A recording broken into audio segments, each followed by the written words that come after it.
We ask that you please rise and remove your hat as the New York State Police Troop E, Zone 3 presents our nation's colors. Please remain standing as Reverend David Fife of Bentley Creek Wesleyan Church offers today's invocation. Let us pray. Thank you, O Lord, for the wonderful weather that you provided for this year's running of the Zippo 200 at the Glen. We ask your blessing upon this race. Place your hand of protection upon each driver, course worker, and crew member. Grant us a safe race, O Lord, and help us to remember that all good things come from you. Amen.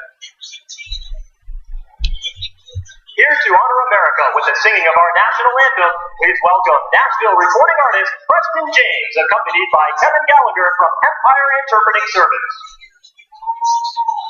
Oh, can you see by the dawn's new light what so proudly we hailed at the twilight's last gleam, brought lights and bright stars through the perilous fight. O'er the ramparts we watched were so gallantly streamed, and the rockets crackling, the bombs bursting in air, came through the night that our flag was to build. So sing us that star-spangled banner yet waves for the land of the free and the hope of the brave.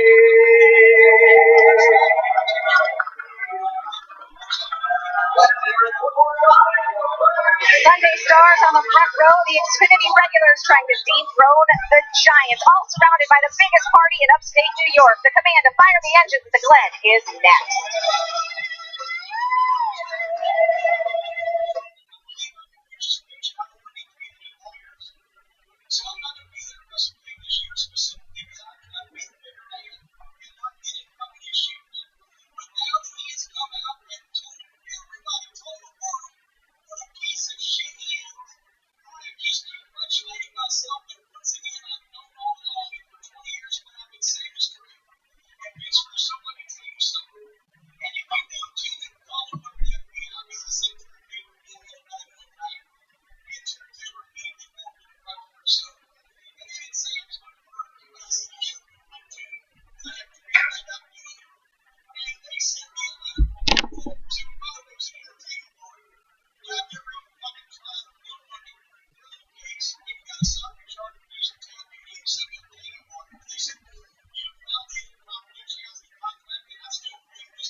Road course racing from Watkins Glen.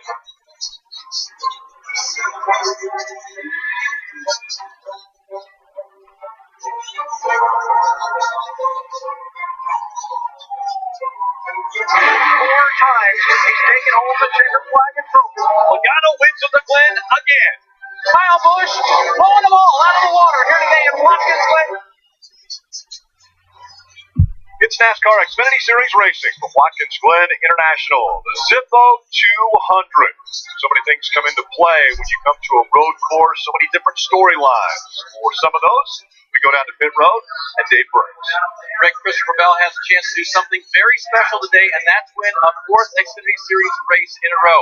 The biggest challenge for him, the competition. There are many drivers in the field who have hundreds of laps here, even former winners. Christopher, this is his first start at this track. Kelly? Well, Ryan Preece is a threat to win anytime he's in an Xfinity Series car, so it might surprise you to hear that he has yet to earn a top 10 finish on a road course circuit. But Ryan and his team expect that to change today. He told me he thinks he'll be contending for the win, and he also said if he has the car and opportunity to do it, he's going to get aggressive in this one early today. He starts 8th. Hardy? Kelly asked Elliott Sadler a moment ago, said, how's the race car? He said, well, the car is a lot better than the driver is. He said, I don't know what it is about Watkins Glen, but I have always struggled at this track, even back to my Cup Series days. I just can't get a feel for this racetrack. He told me, give me a top 10 right now, I would leave here a happy man. Rick? Well, that's one of the big things coming up. You have 7 races until the playoff starts for the Xfinity Series, and everyone's looking for points. But then you throw into the mix 2 Cup drivers that will start up front, Steve. Well, there are 8 drivers doing double duty, but you mentioned the 2 at the front of the field. The Penske teammates of Joey Logano and Brad Keselowski, both winners in this race at the Glen. They continue to dominate qualifying. They've been the fastest cars. Really, every time they show up here, it's going to be a heavyweight battle. So for any of those Xfinity guys to topple those 2 big names, they're going to have to execute perfectly today. They will have to be perfect. Logano has been that way the past few times when he's come to the road course because he has won the pole and then gone on to win the race. And once again, he'll start up front. But to start up front, you must first start the engine. So now let's go trackside for the command. Race fans, it's time for those most famous words in motorsports. Here to give the command, please welcome our Grand Marshal, National Sales Manager for CFAL, Alex Lazarou. Drivers, stop your engines! Get fired up. Happening. Just make sure you relay that today.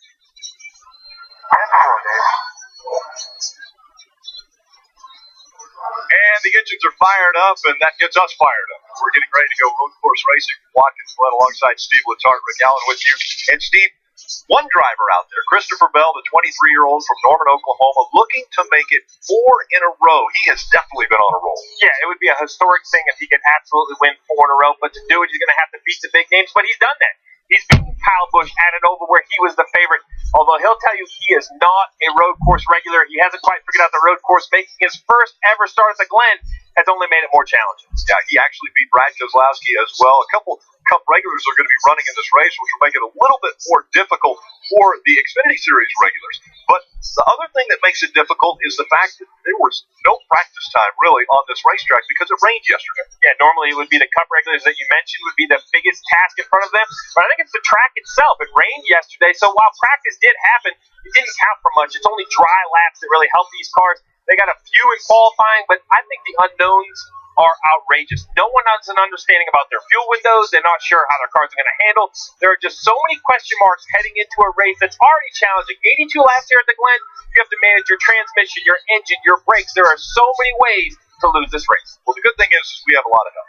And we're doing it in a little bit of a different fashion as far as the broadcast because we have broadcasters in different locations all the way around the track. Yeah, and it starts in the S with Mike Bagley, a great climb from turn 2 to turn 4, about 125 feet up to the backstretch. And then the fastest area of the racetrack, Dale Earnhardt Jr. in the inner loop in through the carousel. And then our man Jeff Burton down in the complex of turn 6 and 7. That leaves you and I, Rick, back here on the front stretch, up in the tower. We'll be able to cover the front stretch, the restarts, and all the strategies.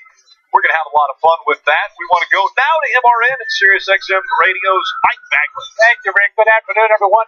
It is a pleasure to be a part of the NBC team here for what is shaping up to be one dandy of a race. Stevie just touched on it.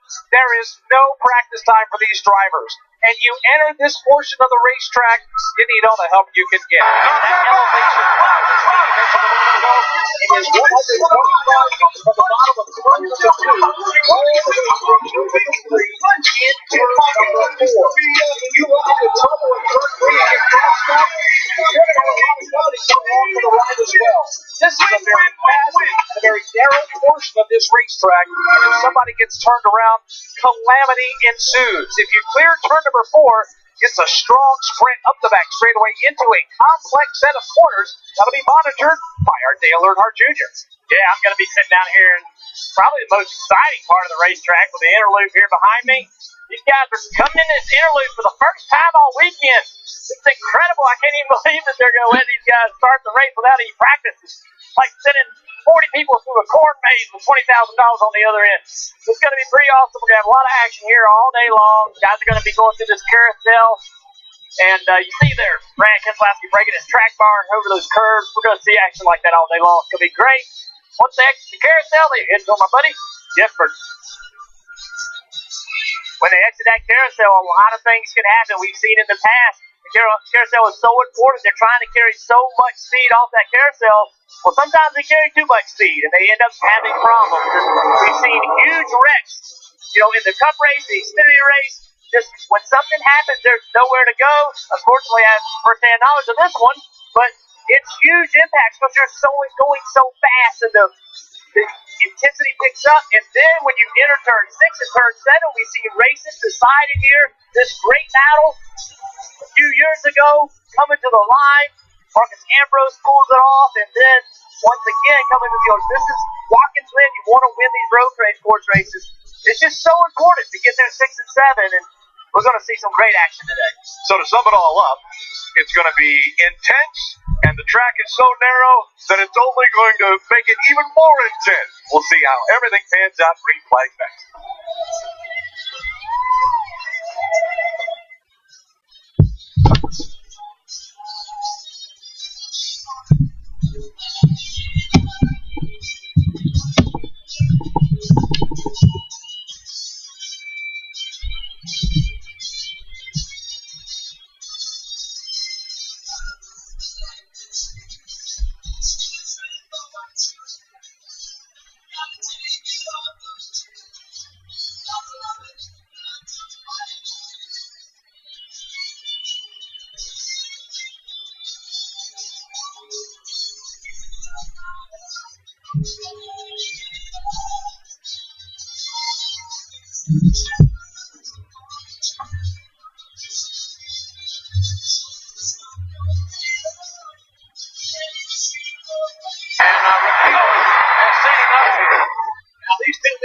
We'll have our third entrant in about 2 minutes.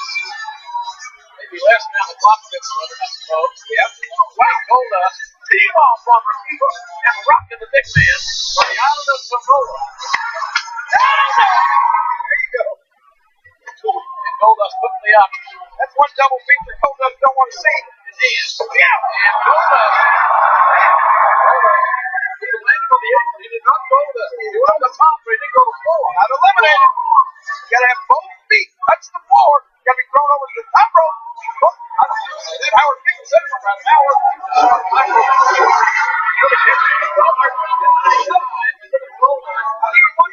Exactly right. That was a close call. One of those bang plays. And Golda teetering here on the edge. He needs to get back in the ring. Or he's not going to get to the promised land. Now, if he's knocked down off the edge now, he's eliminated, right? That's the way I'm thrown over the top rope already. That's the way I see it.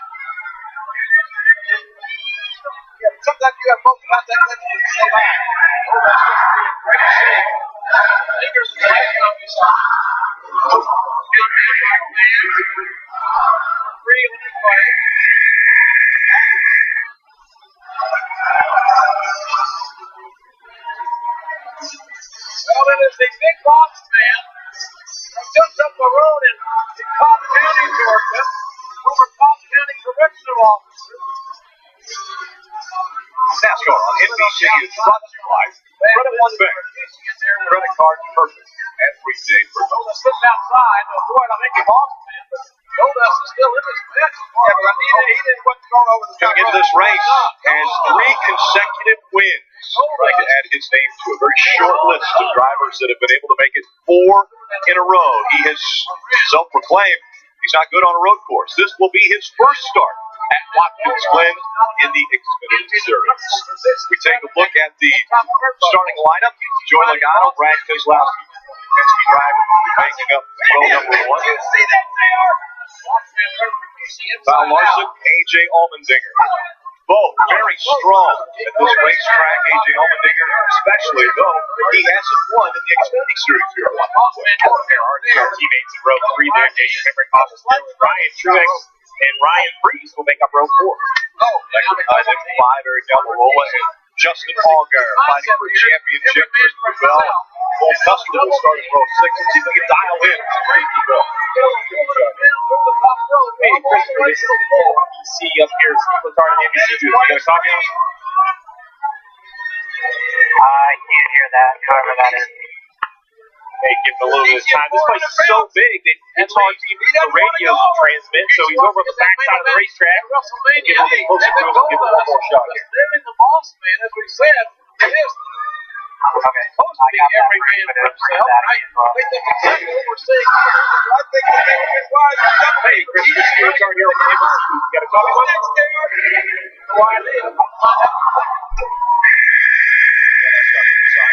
Never a good sign. yeah, I got it right there. And Bradshaw, Little spotters, and they're different spotters located in some that can talk to him. Obviously, we're having a little bit of difficulty being able to touch base with him. Even if you're cheap on the front stretch, I would only be able to talk to that driver just on the front stretch. You have to relay from spot to spot. Bradshaw's smoking a little fight here. Let's check in with Vince one more time before we go back to green racing. And we start with David. Rick, I hear you crystal clear, even though the car's going by the front straight this time. Speaking of communication, that's one thing that Daniel Hemrick and his team, Denny Stockton Jr., have really gotten a handle on in a year's time. Last year was their first road course race at Watkins Glen. Since then, Daniel's improved as a driver, and their communication has improved its own. That's another director of this told me that when he goes road course racing, it's the very first laps on track that can dictate the entire weekend. Well, his first laps on track were second fastest in the first round of qualifying. Stefan put a smile on Justin's face. He told me he's been on my racing all week prepping for this race. He has great confidence in his car.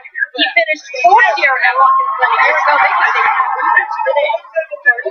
Speaking of first laps on the track, the very first lap for Colorado here at Watkins Glen today in qualifying. He said, I'm not a very good road course racer. I admit that. And I'm a visual learner. My plan was in practice yesterday was to follow my old boss, Brad Keselowski, who I tried to learn from him.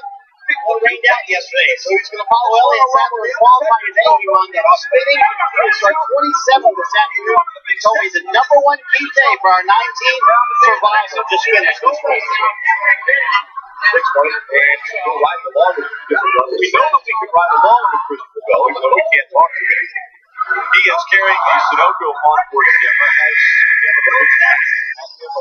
driver's side, and then also a side camera. There you go, gives you great perspective side by side. Ryan Freese at the Toyota onboard camera. He has what I think is the coolest shot here at the road courses because it's the busiest area and it's a foot cam. He's going to be working these pedals all day long here. Also going to be riding along with Ryan Truex. And he has onboard camera. And he also has the helmet in. We are riding right on his helmet. So great perspective of what the driver sees. Great perspective. There's nothing better than on the front row. Brad Keselowski has the Ford Performance onboard camera. We have this shot right here, the reverse camera angle, looking back at Brad in his office doing work. We're going to see him shifting, turning. It's a busy track, 7 corners around this fast. Speaking of busy, you mentioned it earlier, strategy comes into play when it comes to road course right down the street. When we talk about Watkins Glen, we mentioned it. 7-turn road course, a little under 2.5 miles. 82 laps will make up the event today.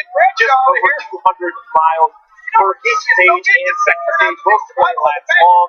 And then final stage will be 42 laps long for 82 laps total. Fuel window 32 to 35 laps. Start back in. Now again, getting underneath gold. And the lights are off on the face joint. They make the left-hander from 6 and come out of turn 7 now. The field in the hands of the 12 and 22. Joey Logano, Brad Keselowski. Joey Logano in the 22, Brad Keselowski in the 12. Making up row number 1 as we get ready for the Zippo 200 at the Glen. Green flag in the air. 2 by 2, they got it down into turn number 1. Then down the hill into the right-hander as they go through there. The 22 of Joey Logano. Squirts out to the front and he heads up to the end. They're stacked up behind him. Brad Keselowski will find his way through to the number 2 position of the 12 car. Tyler Larson falls in line at 3rd. Running in the 4th position is A.J. Allmendinger. Daniel Hemrick as well. There's the top 5 as they exit turn 4 for the first time. The whole field coming down the back straightaway into the interlude for the first time all weekend. The interested to see if the whole field can get through here without incident. So far, so good for the front runners as the rest of their field starts to train for the interlude. Single file, going to the carousel. The 23 of Allmendinger goes wide, regains position as they exit. This is the place where they're going to try and show off, understand where they're from, like they get somebody, take advantage of them, outbreak them into turn 6. No one aggressive back to the front, but right here in battle. So a little bit of wheel hop on corner into Elliott Sadler right next to Christopher Bell. Now they're side by side, and descended Bell wisely gets the spot up. Elliott Sadler has the advantage just in front of the 20 of Christopher Bell against Bell, trying to make it 4 wins in a row in the Xfinity Series as those two now have gone nose to tail. Got to get turn number 1 to get everyone chasing Joey Logano and Brad Keselowski. Christopher Bell running in the 13th position right now. He gave up a spot to Elliott Sadler. Right behind him is Matt Tipp to the number 2 car. They make the climb up to the S's. Turns 2, 3, and 4. Bell's got a little real estate now to call his own, but he's got some ground to make up to catch Elliott Sadler in what would be a battle for the number 12 position. All these guys going into the interlude, starting to gain some experience and understanding what kind of grip they have, what kind of braking they have to their cars. Charge in this corner, see dust coming up in the air as these guys are flipping the aprons, flipping the reverse, and actually getting into the grass. Everybody gets through there pretty good. Good shape. Got down the back of the field, flying around, getting off course. And I think he wanted Jerry McClellan said to do these big teams. It is not drive for a big race team. He drives for his own team and taking it to him. And RCR Clark and around in the car behind. Doing a great job earlier in this race. Jeremy Clements currently in 15th position. Clements, 33-year-old of Spartanburg, South Carolina, trying to grab another spot. Look at the inside. Everyone trying to outbreak their competitors as they go into one. Downhill. Almost a sensation of stomach coming up in the air when you go down that hill into turn number 1. But then they have to climb aggressively up as they turn into turn 2. Jeremy Clements looking for one flag on fast hits while they work their way up to the top of the hill. Clements is going to jump off of car lead, maybe 2. But here's Tipp. He'll slide out in front of Clements now by at least 3 car lengths as they start to stretch things out on the back stretch. Real impressive run so far by Jeremy Clements. They get down in the second zone of the interlude. He's in all the curve. Runs a tight center in the interlude. The car seems to be driving really well. He'll have great success on the road course over the past. As you see here today, again, he started to play down on Tipp. Corner right there, the right-hander we saw in the carousel. Going for him to get speed off of there to carry you through the back straightaway where I am. So you can try out breaking is huge to all road courses. Right there, you can see this is not carrying enough speed to slow the carousel to gain on him. So now he's going to try to outbreak him into 7. Trying to beat him into turn 1. Where Jeff mentioned it, the key to Watkins Glen momentum. Connect the corners with long straightaways. A mistake, if it's made, will cost you down the entire straightaway. So far, the two of Matt Hicks is doing a nice job holding off Jeremy Clemens. Rest for the errors are filled with Jeremy Clemens as they lead turn 1. That downhill road continues to turn 2. They make the right-hander. Jeremy Clemens, while not applying full court pressure, is definitely letting that tip know that he's there.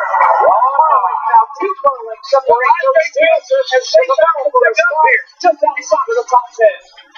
Clemens keep going close to the edge that time as they go to the interlude. Breaks down in the end of the position to make a pass. It's out of position. That's a good goal. They work into the carousel here. Right on that stage. A little bit of it. Don't look like he's on the third. It's on there. All the way to the track and then some. That's what you have to do here.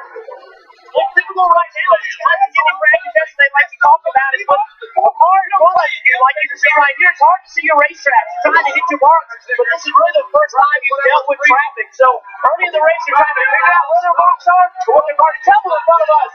Trouble, hard impact to the wall, right in front of me. 78 Johnny Joe Watkins into the tire barrier. And flights on the racetrack is just off the barrier. And now the Watkins goes come out. Gets to him. He has the window net down. It happens. He's right below me, hard into the barrier. He got into the wall. In return to the jumping up 2 kids, Get a replay here in just a moment. Undertaker is never won. He was already in the wall. Well, They just had the sight set on the he had some kind of a problem. He got into the wall and carried that wall all the way around. Directly under where we are. Maybe go back and listen to that video transmission. It sounds like he's giving an indication of what happened. Yeah, Jeff, it sounded like he's talking about pumping the brake pedal and going to the floor. That's what it looks like. And he had, I won't say no brakes because there's some tire marks. But that's why he was in front of the rear brakes, Jeff, and that's why he just didn't slow down enough. Well, I tell you something else. You know, there you go, long brakes. Think about what Watkins saw last week. Bubba Wallace last brakes returned one at Pocono, turned left. Went across the race, through the infield, hit the walls. Right here, think about what he did. He turned right. They got into the wall early and followed that wall around. Smart move. That's Dean with Trying to show Martin to try to make that wreck any worse than it could have been.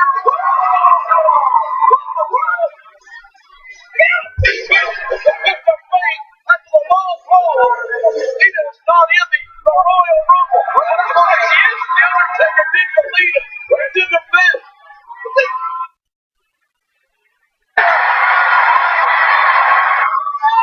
And Hardy trying to.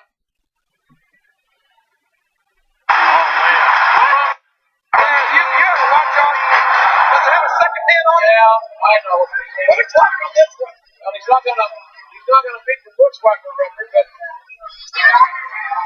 and Lita's still up on the apron. Lita, what is your problem? You know what Undertaker did to Matt Jeff and Jeff Hardy and Matt Hardy in a small limitation. Well, the Undertaker and Damon are the only 2 legal men here. Right, so get the rest of the men out of the ring. Yeah. Jeff Hardy. That brings me to something to do.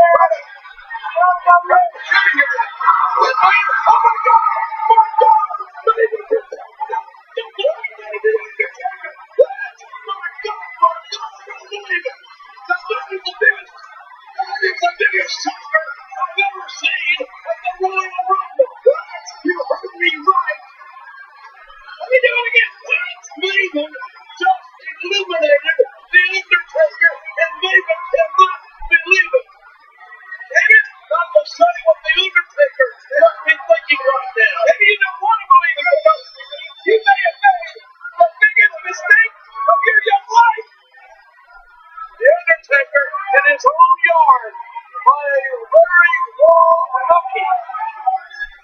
And now the Undertaker he's gonna try to extract some revenge here on Maven. He extracts some teeth first. Maven, a young kid who won the first belts up in that competition this last year. Maven went through the ropes, not over the ropes. Let's point that out. Man, this is bad. I don't think Maven's going to want to continue on with this Royal Rumble anyway. We can't make it through it. They want to seek professional medical attention. What? Look at the chair from the kid's skull. Oh, God, look at that chair. What are you doing? Look at that chair. This is unbelievable. Look at that. They have just ended this young kid's career. Look at our cameraman.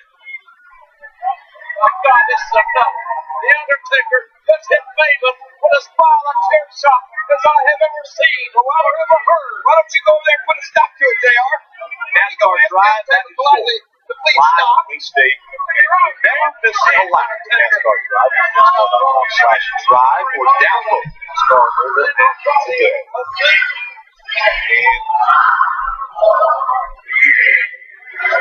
Good road.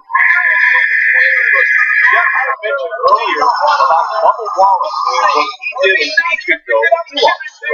What's amazing to me, the number of breakdowns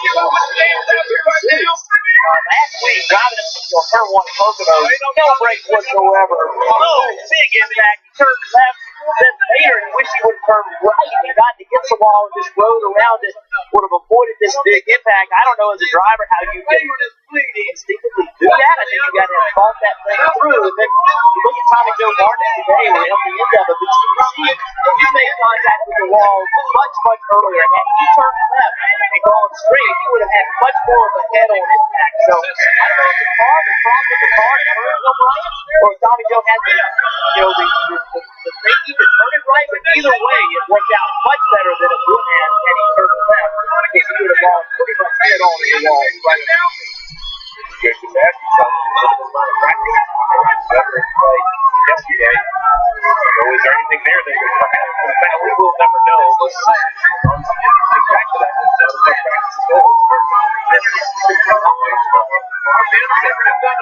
Right before that opportunity, I saw that great battle between Matt Tiff and the two are trying to hold off Jeremy Clemens and that 51 and I talked to Matt Tiff about his road course racing. He said last year here at the Glen, it took him until about 20 laps to go in the race before he ever kind of turned a corner or hit a stride. He had even run a K&N race earlier that day. Said the biggest thing for him was timing. You need to realize you got to set up a path, turn or two before the point where you actually want to make that path. And once he kind of shifted his mindset, things got much better. He feels much more comfortable this time around. Jeremy Clemens at driver introductions. I said, how about today? He said, if I have a top 10 today versus the field, that's okay with me. And by the way, this car I'm driving, the Road America winner, celebrated its 10th birthday. 10-year-old chassis, Marty, racing against these big dogs at Watkins Glen. Vegas for the night, Saturday, 8-2 drive for Kyle Larson. But before the race, someone forgot to hook up the helmet hose. That means he has no AC inside the car yet, but it's a very warm day in Watkins Glen. I'm sure you would rather have the AC if you could have it, wouldn't you? I would much rather have the AC. I'm not sure I would pit for to get it hooked up, but on the hot day in Watkins Glen, New York, which is already a difficult racetrack, to not have that cool helmet is going to be a tough day.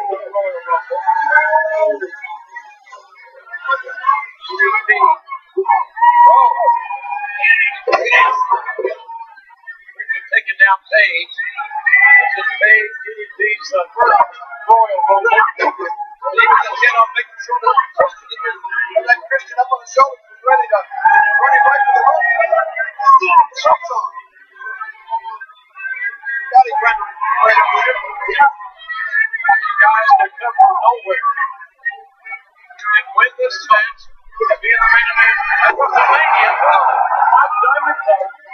On Page, starting to honey him. He's one of the men that we certainly thought was a pre-match favorite. Many people picked him up. Page went through the ropes, not over the top. Page is still alive in this contest. He's got him. Look at that look on his face. They are, you know what he's thinking about, don't you? Like he's feeling worthy. He's feeling worthy. They were able to see it. Here he goes.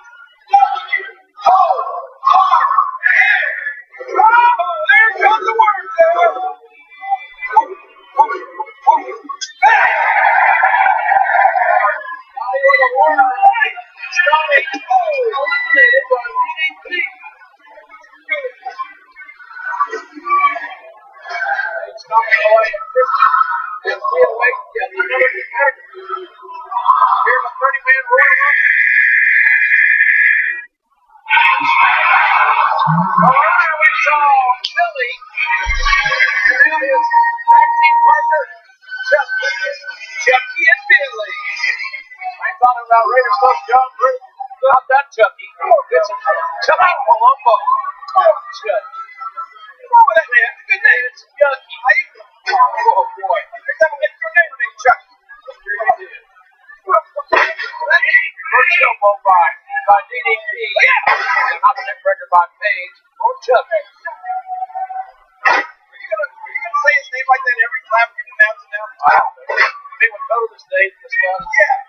Like I don't like it. Yeah. You can do that. That would not be very effective. Chucky jumping away at DDP. How long it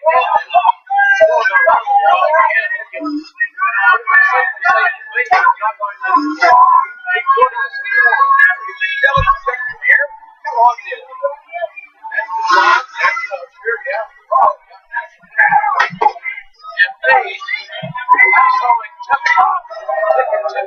Light disappeared 5 years ago. Today, it landed. They have a meeting on deck. Executive producer Robert Zemeckis. Manifest. Monday.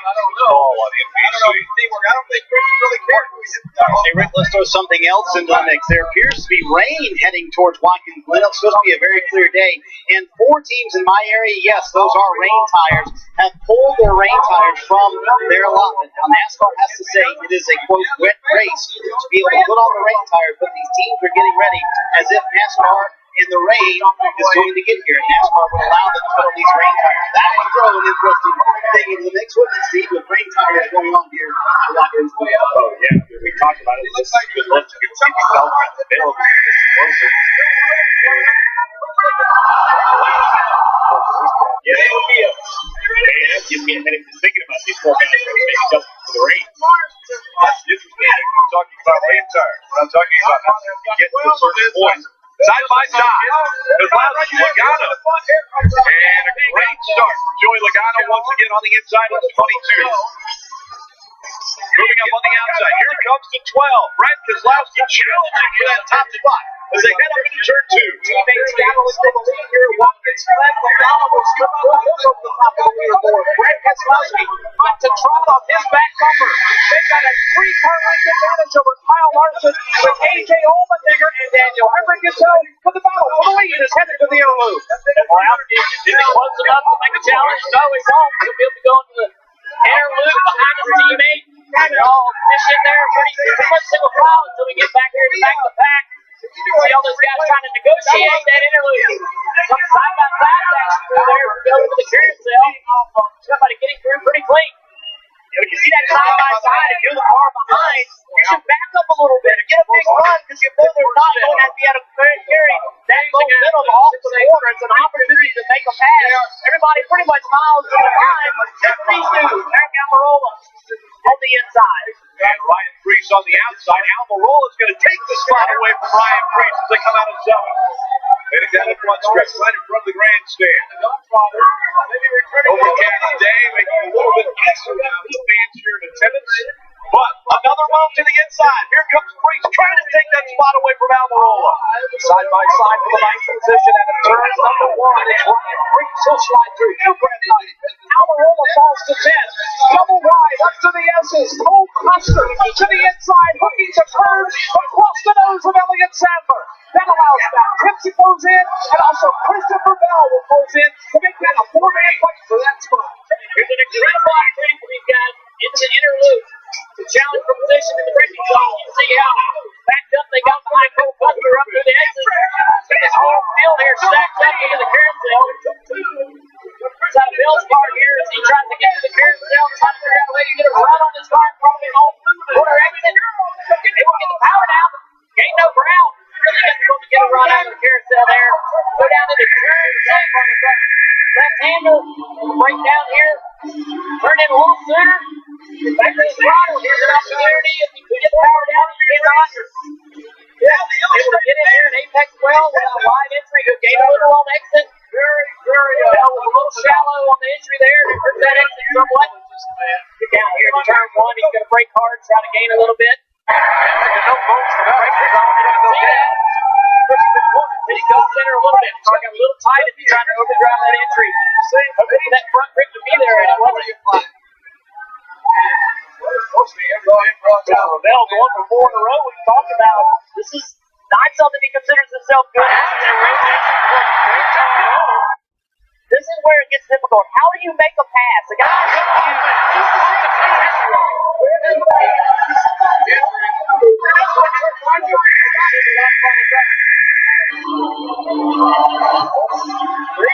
That's off the Dylan. But he did come to a great shot, so that should be okay with everything. He wants a ton of position there. Come back to rejoin the pack. Yeah, that's the rule. You have to stop. You have to go stop. It's a stop and go kill. So you want that, stop and then put back in wherever you can. You can see he's going in behind the 24 car. There are all sorts of good road racers, Justin Haley. 3 car. He was running to 10.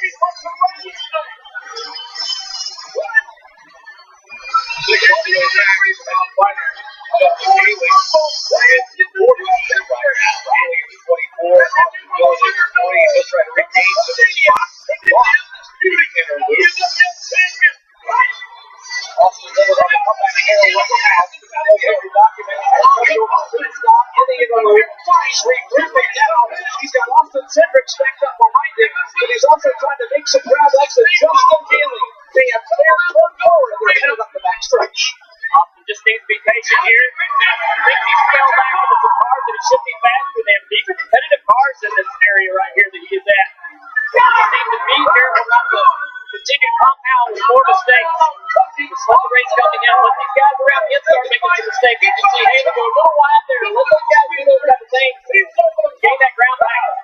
This is so frustrating. We're running up over the front in 6th place. Much cleaner racetrack.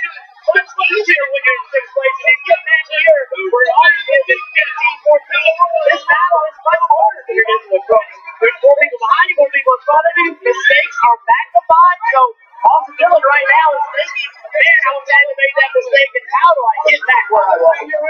Frustration, just like running in the left lane behind the slow car that doesn't get out of the way. But Austin Dillon did it to himself.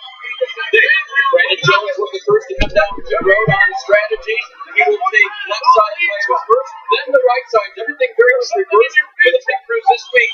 This time will take a little bit longer. The 19 will get more fresh figures to the full fill of Sunoco fuel year. And Dave, we're going to see quite a bit more of that. And won't miss any of it because we're going NASCAR nonstop.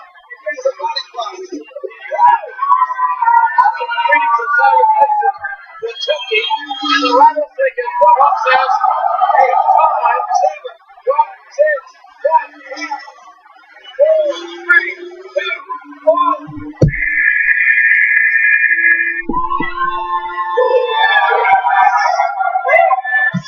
And the returning Kyle Venus. Hey! And it's Kyle Venus coming in. Magnificent. And still be eliminated in this match. Oh, my big man on the top. One big touch to the floor. And then on a feather and just hit. Kyle Venus is going. Score off one pitch. And also a stunning machine here. I'm afraid Ted may be out. It's Doyle and elimination. And off to the field back. The World Wrestling Federation. It's a must-win for tonight.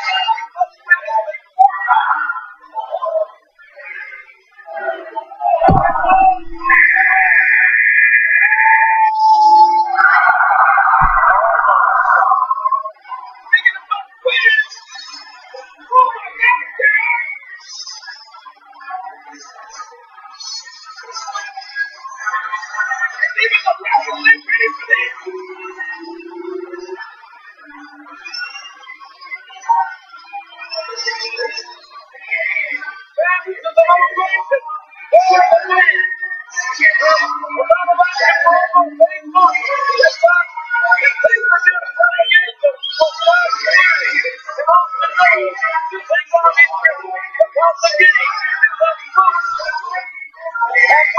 Royal Rumble as the Texas Rattlesnakes. Both men have started to have it. Both men fasting for their soul as the fans of victory here tonight. So only one will win. Oh my God, look at Triple H. He's in there at the corner of faithfulness I've never seen in history. And with it, Austin of the game has locked on. They know what awaits them.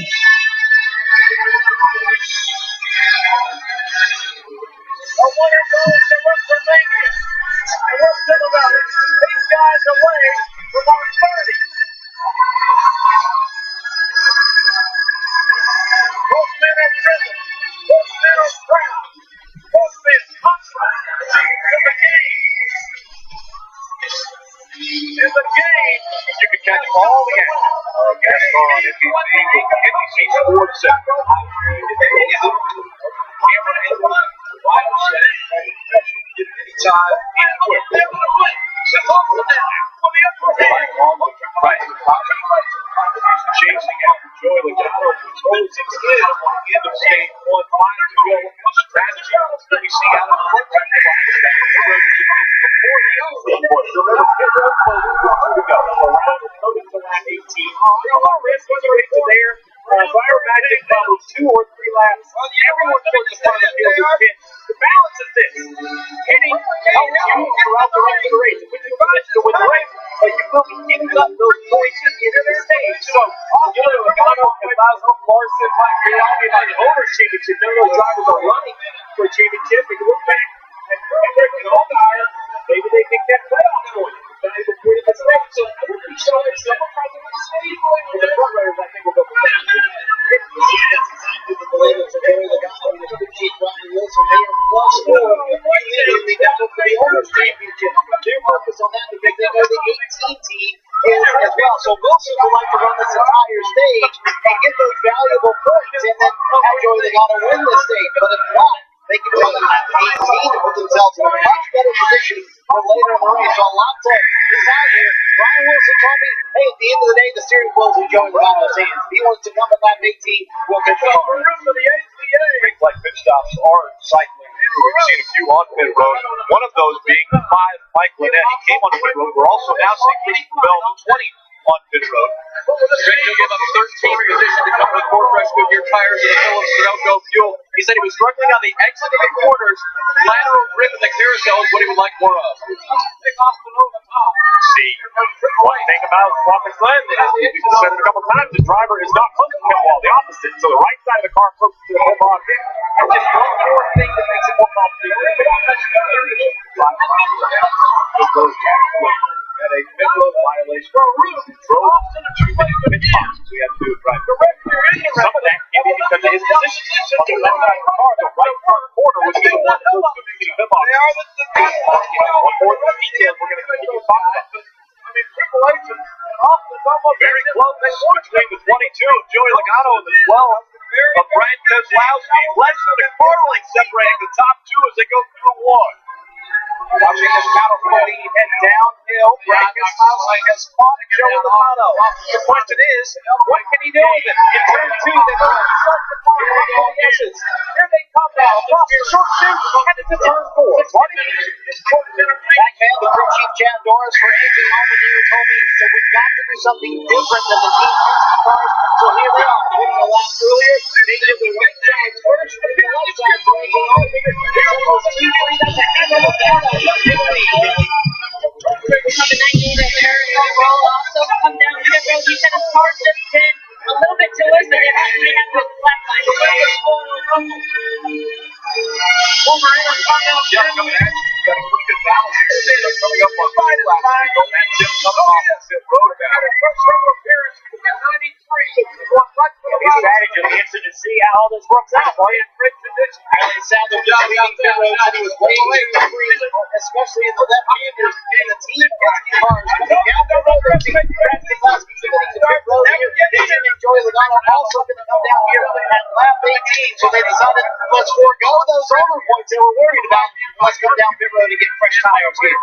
Marty, I think Logano stayed out. He stayed out on the racetrack. He was just Ryan Kozlowski that came on the pit road, and Bill Logano coming on or staying out on the racetrack means that pit road will close the second inning win across and start finish line. Anybody that would come now, pit road is actually closed. And good call, Kozlowski here on pit road. He's in the spot with trouble over here. Three on exit, and there's Brandon Jones in the wall. Brandon Jones spinning out of the inner loop. Somehow or another, that's really interesting. Real odd way to spin out of that corner, but a little contact with the left side of the car, particularly the left front fender, as he carries on. Let's take a look at what happened here.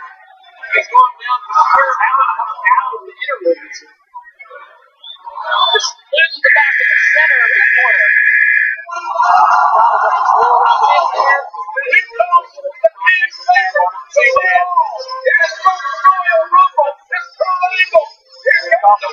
We got another accident in the same area. From the game. Once again, this time, what contact it looks like with his car. Take a look and see how this happened.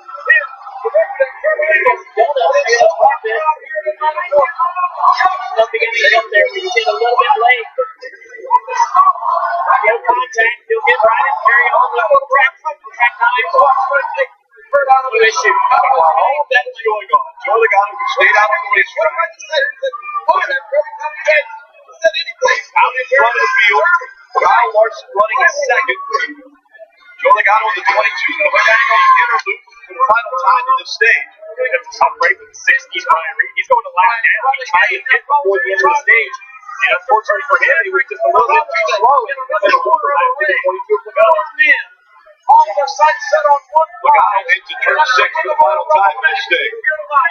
And not a lot of pressure coming from Kyle Larson behind him at 42. Enough distance there that Joey Logano will comfortably make his way through 7 and see the green and white checkered flag as Logano claims his third stage win this season. They'll place this flag in the big day. Larson stays out for second. Daniel Henry on there. Ryan Reese, Ryan Strikes, Austin Dillon, Lance Rollin.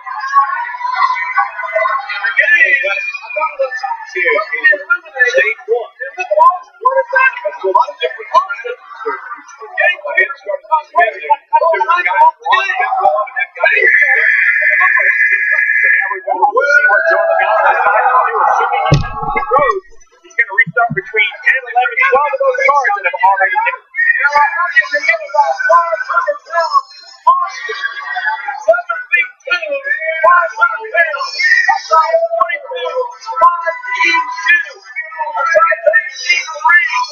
This is the biggest man in the history of sports entertainment. The biggest headline, at least. If you got somebody's got to throw it over the top row.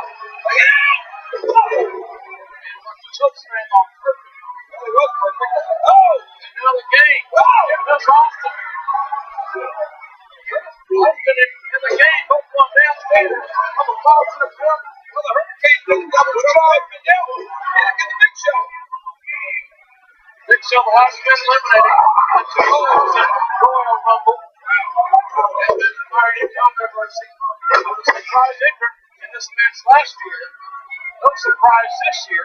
And then if you get a lump in the wrong, get that right. And I was staying there all night long. Trying to get behind the Big Show at waistline.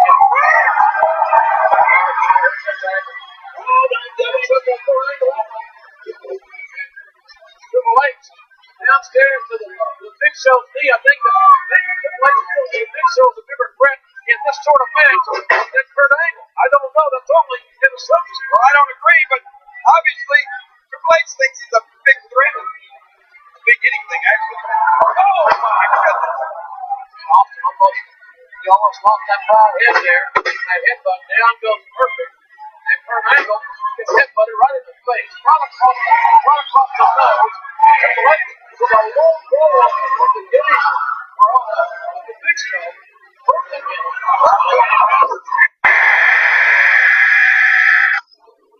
Oh, God. Are you ready for some hellfire and brimstone? Are you ready for the big red machine? huge impact. Here's the Royal Rumble. He went almost 60 minutes last year. He eliminated 11 superstars last year. We're not getting any smaller like they are. And look at these people. It's a 10-man whole team ball. Trying to see who's going to control that. What came walk right up to Big Show. Big Show didn't get off feet. He got right on him. Who's going to play here?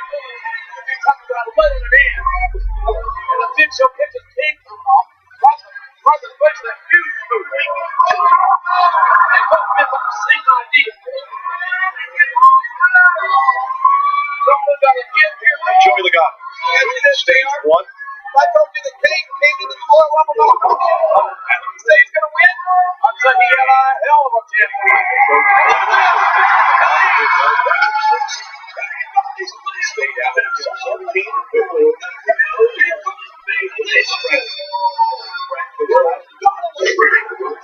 Stunner on King.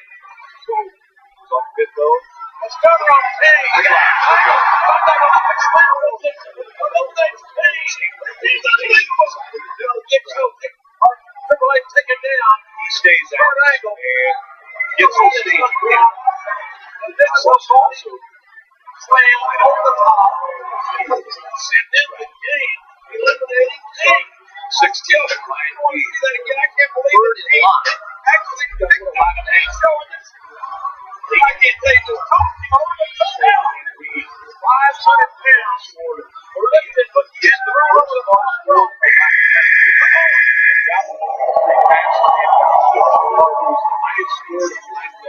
And here comes Rock Van Dam. The look of the royal baby smiling on RVD. And now, look at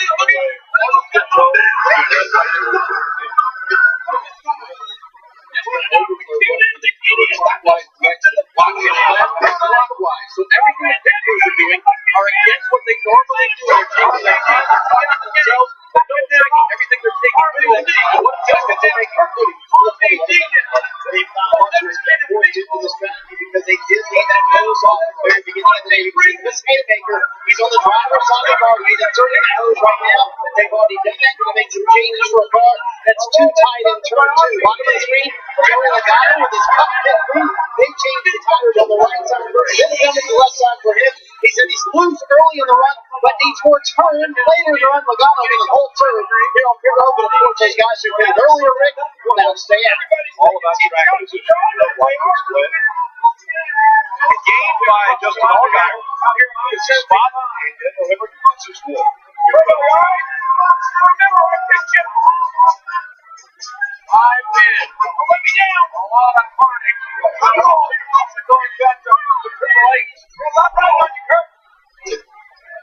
Now the right hand on Mr. Perfect. The returning Mr. Perfect.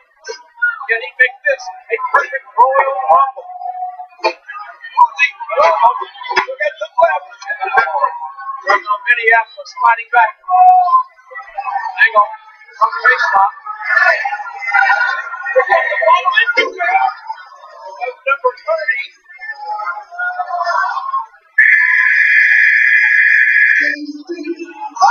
Well, he's the luckiest man in the building. It's all number 30. It's Booker T. He's just stuck in tonight.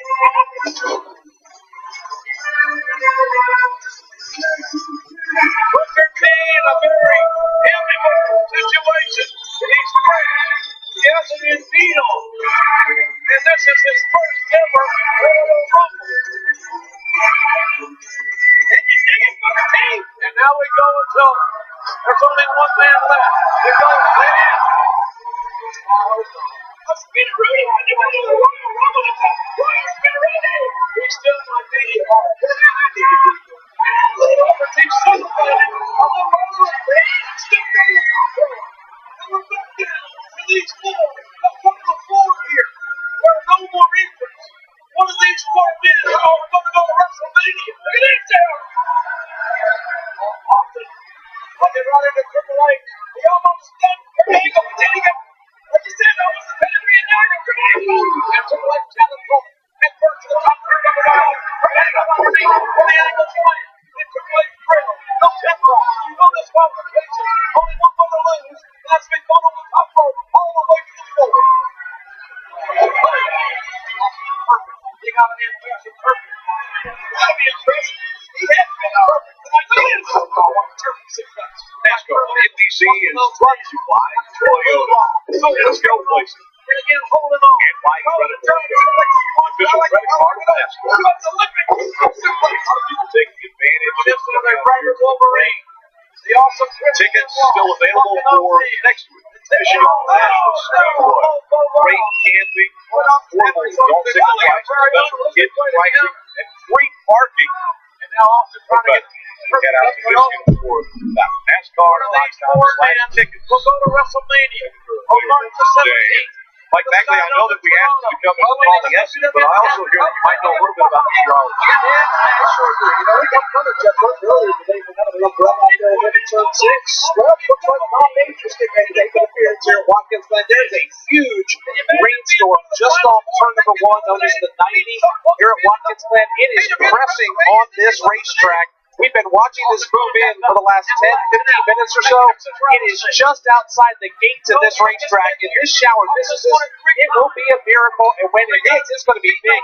We can see the rain the heavens just opening up on turn number 1. We're back to the first man that hit the deck. And remember, we're road course racing. So, you know, if this is an oval, we're talking about getting car covers out, and we're going to party. We're going to wait this thing out. We got rain cars here yesterday. They decided, you know what, I don't want to run because I might wreck my car. Well, if we get home the race back, if we get some rain, who knows now? It ran yesterday, and they may have learned something. It can help it today if the outside does. If the rain is say in turn 1, but the rest of the racetrack is dry, how difficult is that for a race car driver? I think ultimately, NASCAR will make that call. They'll call it and say, okay, it's rain conditions, and they will decide when it's the right time to put rain tires on. So, you know, it's really not now. I'll be once they do put rain tires on, they make a ton of grip in the dry areas, but I don't think NASCAR will do that. I think they wait for the whole track to get wet, and they make everybody put rain tires on. So just for seconds, when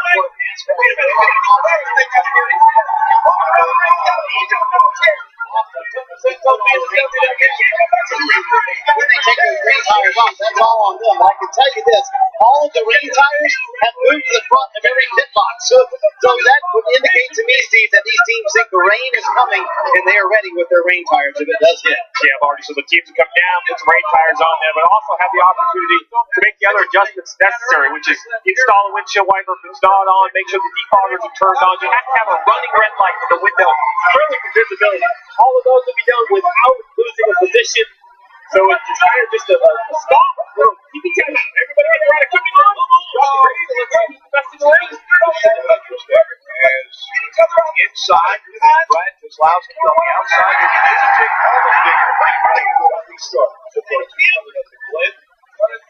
Again, stage 1 in the books. Joey Logano gets the win there, but strategy being played by these cars.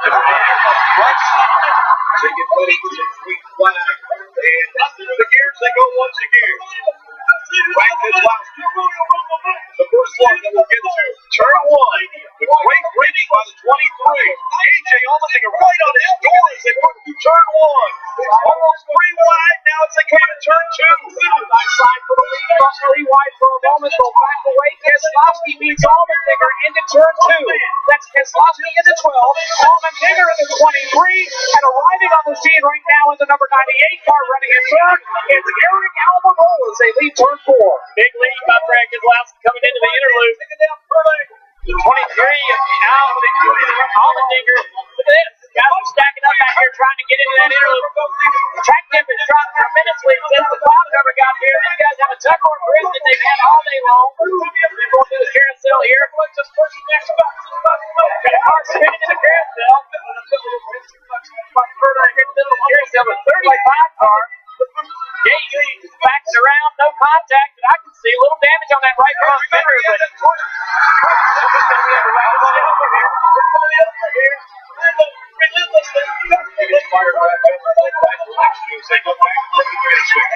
We see a whole new list of players on the front. That was all because of Finley came to pit road. You see, everyone in front of the field, they came before the end of stage 1, where the 7 of all hour, the 22, they pitted in lap 22. That was after the end of stage 1. So strategy back in this house, the whole field has been reshuffled. Yeah, it's been shuffled up big time. As Hoskin remains at the front, but you got some drivers that are trying to rally back, including his teammate Joey Logano. That's the shot at turn number 3. This is turn 4. They swing it wide onto the back straightaway as everybody's back to set up for that front into the interlude. As they have tried to defend against Larson. Larson's going to take the spot. Riley back off there. Larson works for that any driver up there. And the wheels start the race. I've already talked about raindrops. None over here. Carousel, Jeff, what about you? I'm in trouble. No rain day. That's your Auburn. It's not far away from here. It's cool now, but you can get a replay for it. Let's see. Do it again. See how it goes around here. Real wide. We got into the carousel real hard or real wide. Never really got the car turned into the corner. Probably loose out of the interlude. Good. The big boy himself over here. Representing right to center. And Paul must be in a fight mood because he's not wearing means that they'll have to start thinking about calling this a wet track condition. Again, right now, it doesn't seem to be an issue all the way throughout the track and raining very lightly. We just saw a good pass there by the 18 of Ryan Preece. Watching Ryan Preece come up the hill into the S's. He's had Tyler Reddick there trying to take that spot away, but we got a crash. Whoa, trouble out here on turn number 4. Justin Haley nails one other machine. It looks to be Matt Tiff. Matt Tiff, Tyler Reddick get together, leaving turn number 4. Tiff, the 2 car, nose to nose with the 24 of Justin Haley, as both drivers have problems, leaving the S's at the top of turn number 4. So the caution comes out for the 3rd time today as 2 cars involved. We talked about how narrow it is. Turn 3. Turn 3 into turn 4, and so much damage. 24 of Justin Haley. That left front ain't even rolling, buddy. You hear the left front's not even rolling. I believe this is going to end the day for 24. Steve, think about how this caution is coming at the right time for a lot of these teams when the weather moving in so quickly. I mean, its weather is going to be tremendous when it gets here. Heavy rains just off the side of the racetrack. Yeah, that's one of the, this isn't Bristol. This isn't a little half-mile circle. This is 2.5-mile road course, which covers a ton of acreage. So it could be raining in turn 1, not raining in the bus stop. Let's take a look at what caused that accident up to the S's. We heard Mike Bagley call it live. Well, here it is. The 24 and the 2 already around at the top of the screen. That's kind of out of turn 3 into turn 4. Bagley, it's really just a shocker that only 2 are involved, as narrow as that bit of racetrack is. Yeah, you got that right, because as you know, Stevie, when somebody gets loose here in turn 3 over to 4, 4 times than not, you got a major crash and a major pileup. Only 2 collected. Justin Haley dropping the window net. He's okay, but that car is torn to pieces. His day is done this afternoon at Watkins Glen. Yeah, guys, first thing I think about, and I don't know what it is, especially today where you can put rain tires on, but every time we go to a race and rain comes in the area, the intensity immediately picks up. It's like the drivers are like, I got to get track position now. If I don't get it now, I might not be able to get it. You think about that restart we just saw. Much more aggressive restart. These 2 guys get together. When the momentum picks up and it's time to take spots, that's when we see these accidents happen, and it's always when rain's coming. Disappointment on Justin Haley's face. Never want to end your day like this. He's not going to be the only one, Rick. This place is tough. Very tough. 2 cars out after their crash in turn 3.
for an accident to hit Justin Haley up through the end. We're on board with Christopher Bell, who we were talking about all weekend long, Rick, right? This young man was going for 4 in a row. Still has a chance currently in the 20th position. When he's back in 20th, because of the penalty on his pit stop. Let's go back and take a look at Christopher's pit stop. This is under green. So the car's frozen right here. You see his pit stop. So you see the gas man has his feet on the ground, and this tire carrier has his feet on the ground. In my mind, that is the gas man and the guy from the pass. He has 2 tires.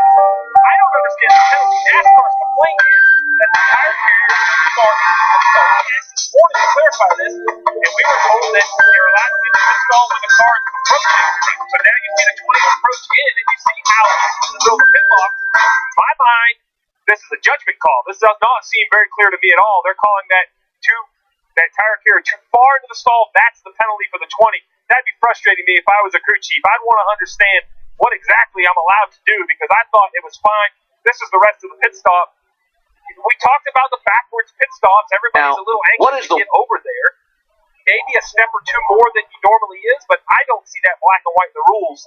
This is something that NASCAR, in my mind, is going to have to clear up to these teams. As long as they call it that way for everyone, I have less of an issue with it, but I would love to know going into the race. I don't want to find out on the first pit stop that you can't be 2 steps away from the wall. Either way, though, as I mentioned, he's in 20th. So with 54 to go, he still has time to recover. It hasn't taken him out of the race completely. It's just one more hurdle for the driver of the 20. And, of course, the variable of rain coming into play now as you start to see some of the drops on the camera lenses and guys throughout around the racetrack, Dale Earnhardt Jr., Jeff Burton, Mike Bagley, all talking about raindrops as the rain picks up now. This is on the front stretch as they're coming right in front of pit road. And while the rain continues to come down, somebody who was doing a rain dance earlier, Rutledge Wood. Where are you, Rutledge? Rick, I'm actually in Victory Lane. I'm very thankful that my best friend Kyle Petty stole this umbrella from his dad, Richard. And we're here looking at this on-track Toyota car, the Camry. Of course, now, guys, one big difference you see, our car right here does not have a front windshield on it, but this is one of the tracks as a road course that the teams can. Guys, the question is, Steve, as a crew chief, sometimes people put a windshield wiper on that's actually functional, and then some teams you sort of have a windshield wiper, but it never actually moves. Is it true that it can do a little something for aero if you don't need it for rain? Yeah, so basically Rutledge NASCAR says, hey, be prepared for rain. So the crew chief said, well, that means I'm allowed to run a windshield wiper. Well, let's put that in the wind tunnel, and they have found a little bit of downforce. These cars are not designed very well aerodynamically to turn to the right. The Watkins Glen is a heavy right-handed turn road course, so you put that windshield wiper on, help a little downforce, and be ready for the rain, which in this situation, look, they're already prepared. They're ahead of time. The big thing is you mentioned, hey, what happens if it's wet in one corner versus the other? So, Rick, from what I understand, this is a decision that NASCAR makes with Goodyear. So they don't want a split track. The tire doesn't really handle that. It needs to be either completely wet or completely dry. From what I can see down here in Turn 1, it looks to be completely wet. We'll have to see about the rest of the racetrack. Yeah, it is raining, I believe, all throughout the track now. Started back with Dale Earnhardt Jr. back in the inner loop, and now it has pretty much engulfed the entire just under 2.5-mile road course. So basically, NASCAR will bring everyone to pit road and deem it a wet condition. That then enacts no one loses positions as long as you don't add fuel, you don't do everything. You just get your car ready for wet competition, and you go back out. This is something NASCAR has worked very hard with Goodyear to try to continue the races, so we don't have to sit here and wait for the track to dry. You see much dry. I mean, it's not dry. It's drier in the carousel than it is over here where we are in Turn 1. Which this is interesting now because I'll ask Jeff and Dale Jr. This is a racetrack now that's completely different. They were just out there and they were running their certain lines, and now all of a sudden you have rain and you have rain tires that go on. How do you race differently now with rain tires? Well, it is raining for sure. I am shocked how hard it's raining. And it's interesting to me what NASCAR does here because this isn't going to last a long time. It's probably going to quit in about 20 minutes. But man, Jeff, and what are they going to do? It would take forever to drive the track. We have rain tires, so I say come in, give them 5 minutes, put tires on, and roll them off. And we had all day yesterday to get ready for it. If you didn't take advantage of it, save on you.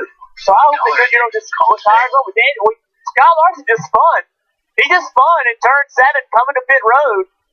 I can't tell if there's any contact or not, but that's how slick it is out here on dry tires. Oh, yeah. And they're still trying to get to pit road. You're looking at Eric Almirola, who was third on track. Now, among the issues this heavy rain presents, he said that he had water seeping in through his windshield. You see, they're attaching his windshield. Welcome to the Undisputed Podcast. I'm your host, Jenny Taft. This podcast is a condensed version of today's episode of Undisputed, handpicked with the best segments and discussion. Skip, Shannon, let's go. Happy Monday, everyone. Welcome to Undisputed Live from Los Angeles. I'm Jenny Taft here with Skip Bayless and Shannon Sharp. Good morning. It's rain tires for everybody. Oh, now we're doing this. Skip, why we? I have never ever fist bumped the moderator. Not one time in my whole career. No, I'm not going to start.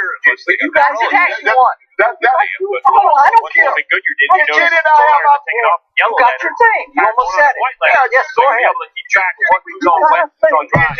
not an option. The crew chief doesn't get to decide on a series direction. And everybody goes on. Can we do one more for the bus? Thank you. Yesterday we had mentioned that there was two practices. You good over there? Yeah, I'm real good. You on the island like East went out because they always are something mandated about my that Cowboys. they have You to say, go why out do we talk about the Cowboys every day? Because they are America's team. And they always practice. Yeah. Let's see you on that island today. But we are going to start with the Cowboys, and we have a busy Monday. Jerry Jones was adamant last week that Cowboys players will stand for the national anthem. Jones said the team has always had a written policy in quote, you stand at the anthem toe on the line. Ezekiel Elliott and Dak Prescott were asked about it over the weekend. I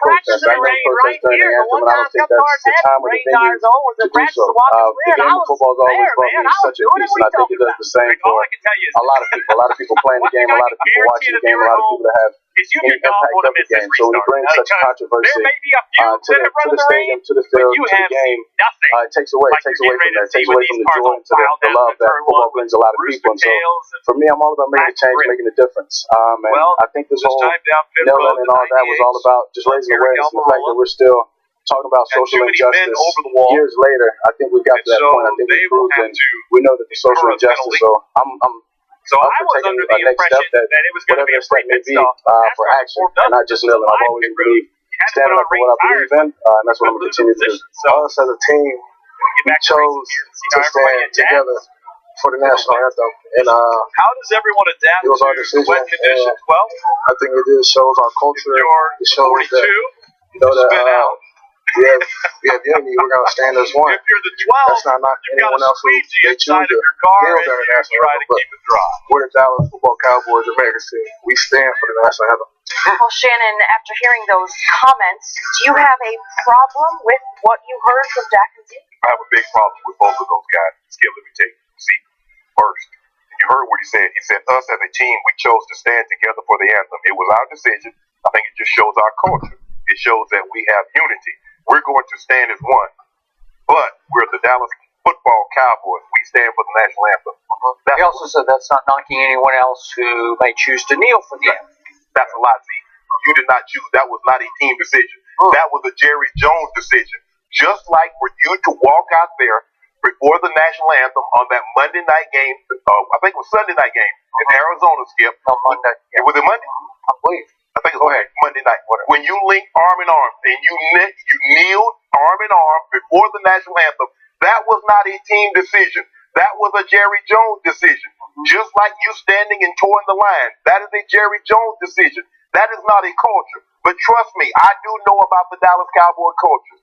It was cultivated in the 60s, 70s, 80s, and 90s, and it's still perpetuated. You know a lot about that too, Zeke Elliott. Oh, Skip, that's a discussion for another day. Now let's go to Dak Prescott. Skip, I never protest during the anthem. I don't think it's the time or the place. Here, let me tell you something about protest. Protest is not about time, because the time is always right to do the right thing. He says the venue, Dak, is very, very important, because in order for Dr. King to get these cities in North Carolina, the venue was very important. The timing was very important, because it would have done them no good if there's no one trying to eat their Skip at 11 o'clock at night because it's closed. So the venue and the timing is very important.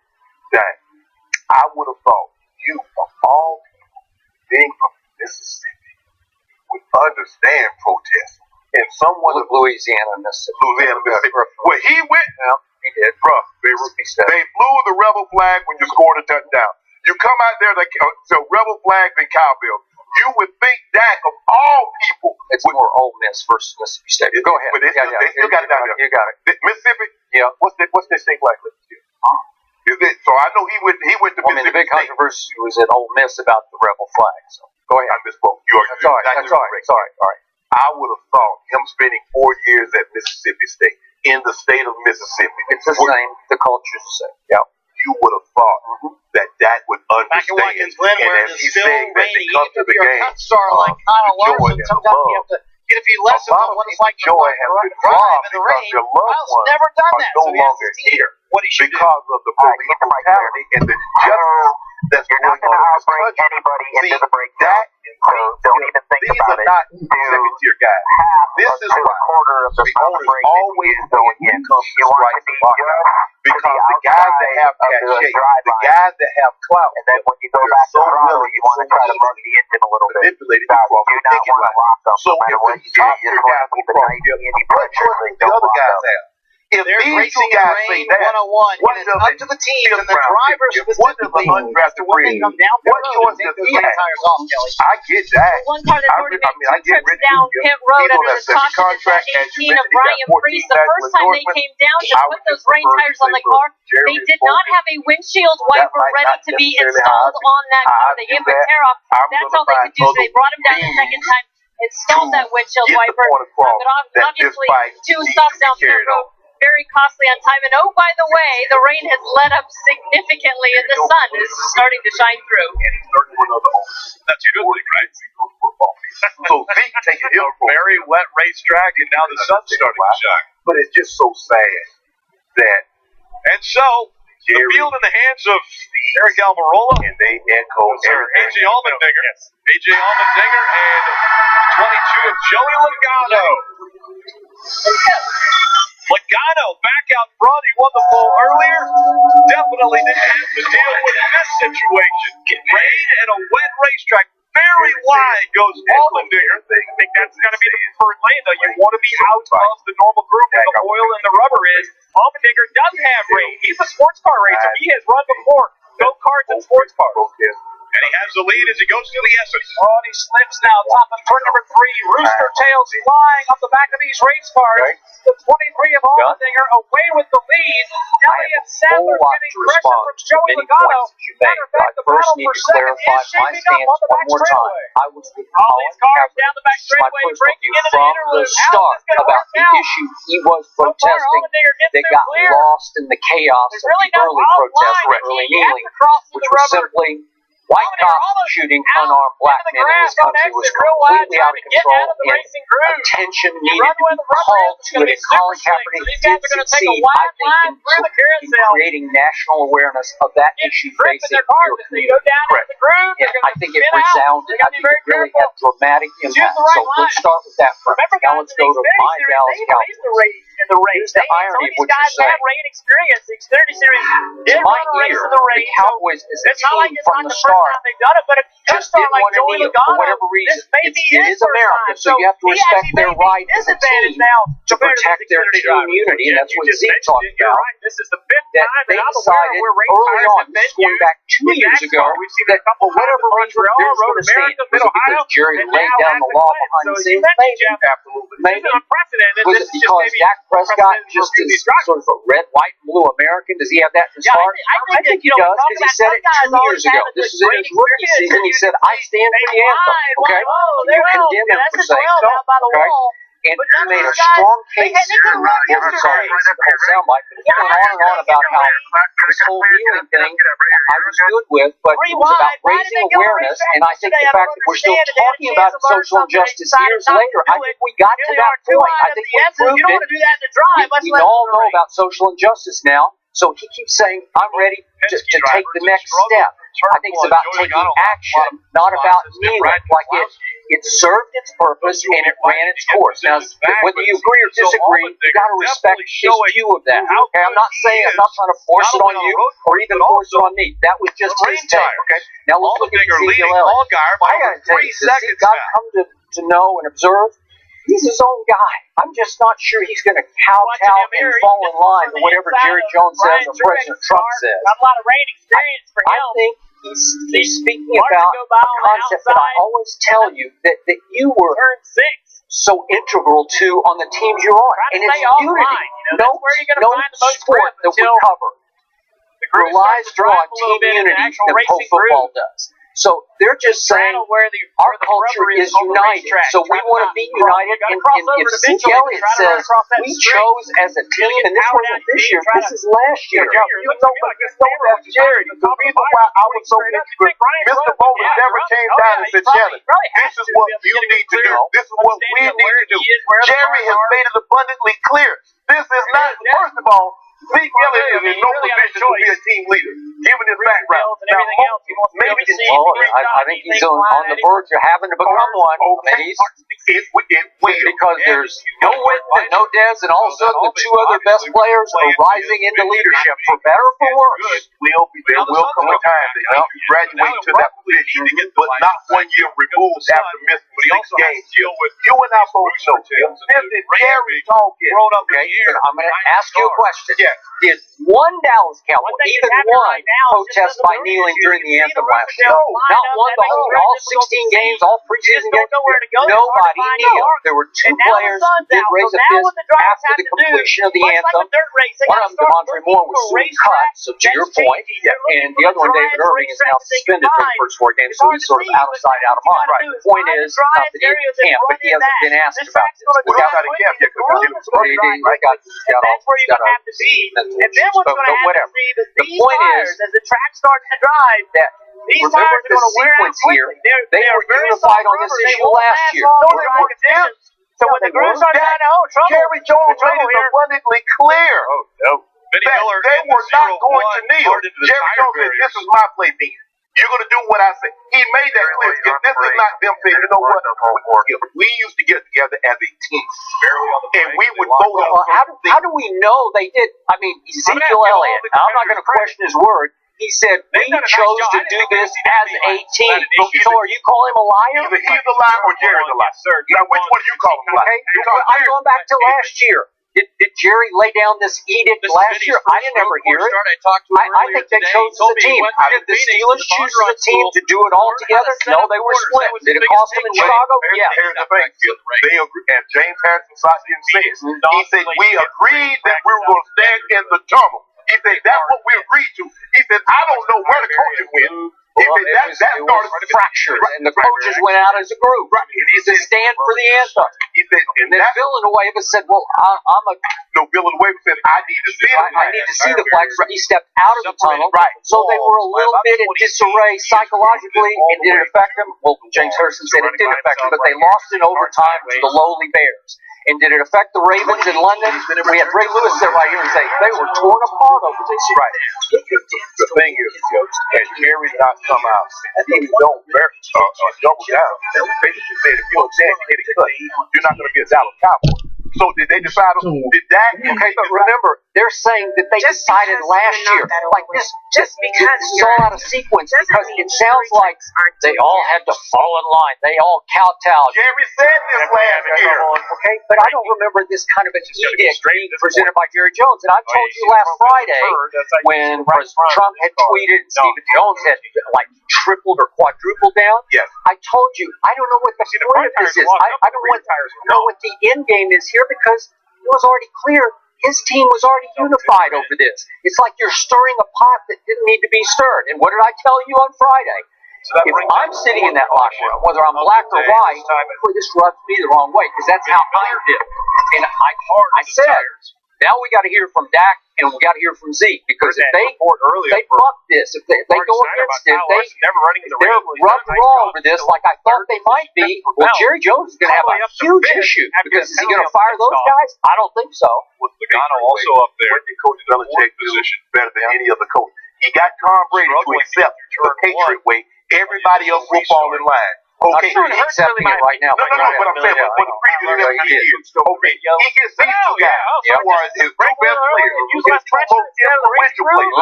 He gets those two guys to fall in line. Right. What will everybody else do? Well, sure. And is Dak protecting 14 endorsements? It probably is. It probably is. I don't know that for a fact, but is he also patriotic? I've always got the sense he is genuinely patriotic. You condemn him for that? No, I'm patriotic. But I see what's going on. That's what makes me even more patriotic. Patriotic is not standing for the national anthem. Patriotic is not wearing the red, white, blue. Well, maybe that's Dak's view. Maybe he thinks it is standing for the anthem. Is that all wrong? Okay, he's saying there are other ways to take action. Don't take a knee anymore. He thinks it ran its course. Take action. And by the way, last year, didn't a majority of black players stand for the anthem? Yeah, it seemed like. I don't envy the fact that you have been out on this the problem that I'm having. The Jerry Jones and the essence. You called the rain, and then the First Amendment doesn't apply. When the NFL says stand down all teams, we're having but Dak and Zeke are just saying it's business as usual. It's what we always did last year. They're just expressing the same sentiment that Dak expressed when he was a rookie 2 years ago. I stand for the anthem because it was an issue 2 years ago. You'll burn them up in about 3 or 4 laps. So now, as this continues to dry, when it first became an issue, drivers they were going to say, well, of course not. Well, I don't know. How do you know that? Game changer right now. Well, did any of them kneel? They haven't had one player kneel. Not one. It's not like they had this guy go rogue, and so they had to take a stand against that guy. Because it's nobody's series. Why would Jerry Jones never pleasant for those that are looking, and I'm sure nobody's never been. That's what I asked last Friday. What are you doing, Jerry? I told you you're stirring up a hornet's nest that doesn't even exist. It's like what you're doing a favor, it appears, for President Trump, right? And President Trump then tweets, "Way to go, Jerry!" And he encourages. It's a ton of fun trying to find where the grip is on the racetrack. As you said, well, how do we know that for sure? That's your point of view. You think that's a fact? Because I'm not sure that's a fact. I feel very comfortable saying this. Okay, well, Dak feels the thing is what Dak is starting to realize. Dak thinks for a second, and I hope Dak thinks he's a quarterback in the National Football League, which is a huge accomplishment. He's also a quarterback for the Dallas Cowboys, which is also a bigger accomplishment, but he's also black.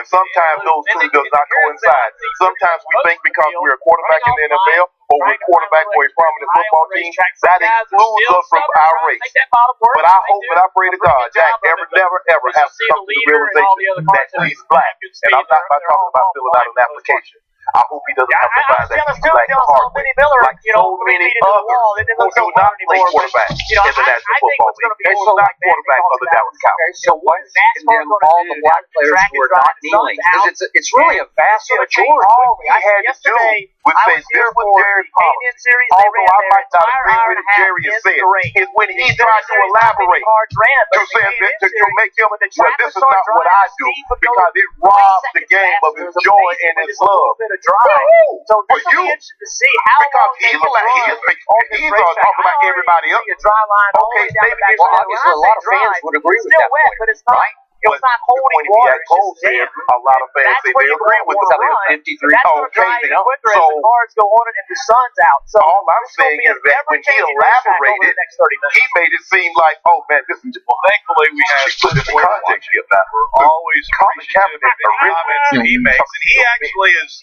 It was they the Green Beret. They call it. I don't agree with this. They've been wondering why you're not helping out your friends up there on the system. Got it. He said, take a knee. So in other words, the Green Beret, a guy that served in the military in Afghanistan said, he said, I don't want it. He said, I work for Marty and I'm used to this. You guys TV need umbrellas, so he put the bag on his head. It's just when he expounded, he expanded. He said it robbed the game of its joy. It robbed the game of its love. He's got 4 water bottles. He's got tea. He's got food. There's a lot of people that's been prepared. We have nothing. Like when rain started happening, we're like, what do we do? What do we do? He had a bag and he just was ready for it. Let's take that's what he said. Well, that's his point of view. Exactly. Well, he doesn't have to share your point of view. And I don't have to share his. That's what I'm saying. All right. So why didn't one player in the NBA kneel? Not one. Not a single one. Are you condemning the NBA for that? Because I feel that the NBA, the players, that Adam Silver, that these players are more in line, they're more partners than, say, the NFL. Okay, well, I could also argue that that's a case to be made that they all sold out to their owners just because they feel in partnership with their owners. Let me ask you a question. Had Jared Richardson chose not to sell his team, do you think the NFL players could have put enough pressure on Roger Goodell and the other owners to force Mr. Richardson to sell the team? Yes or no? To sell his team. I don't know if they ever have tried to put that kind of pressure. Have anybody ever tried to put that kind of pressure on the NBA team? They did it with Donald Sterling, and what happened, Skip? He got up out of there. I'm not even sure players put pressure. I think Adam Silver, that was his first act as commissioner. He said he will be gone. Yeah. Did you see what LeBron said? Did you see what the Clippers players did? Did you see what the Clippers players did? Yes, I did. But that was an Adam Silver move. But all the players have said all along, we don't need to kneel because we all have platforms. We all feel we can speak our minds whenever we want to. Right. So we choose to stand for the anthem. Exactly. And the NBA owners do not try to suppress them. When they had the Trayvon Martin thing and LeBron them wore the hooded, so be it. Now what do they have, Skip? The NBA jersey, practice warm-ups got hoodies on them. I can't breathe. Everybody wear the T-shirt. Where are the T-shirts?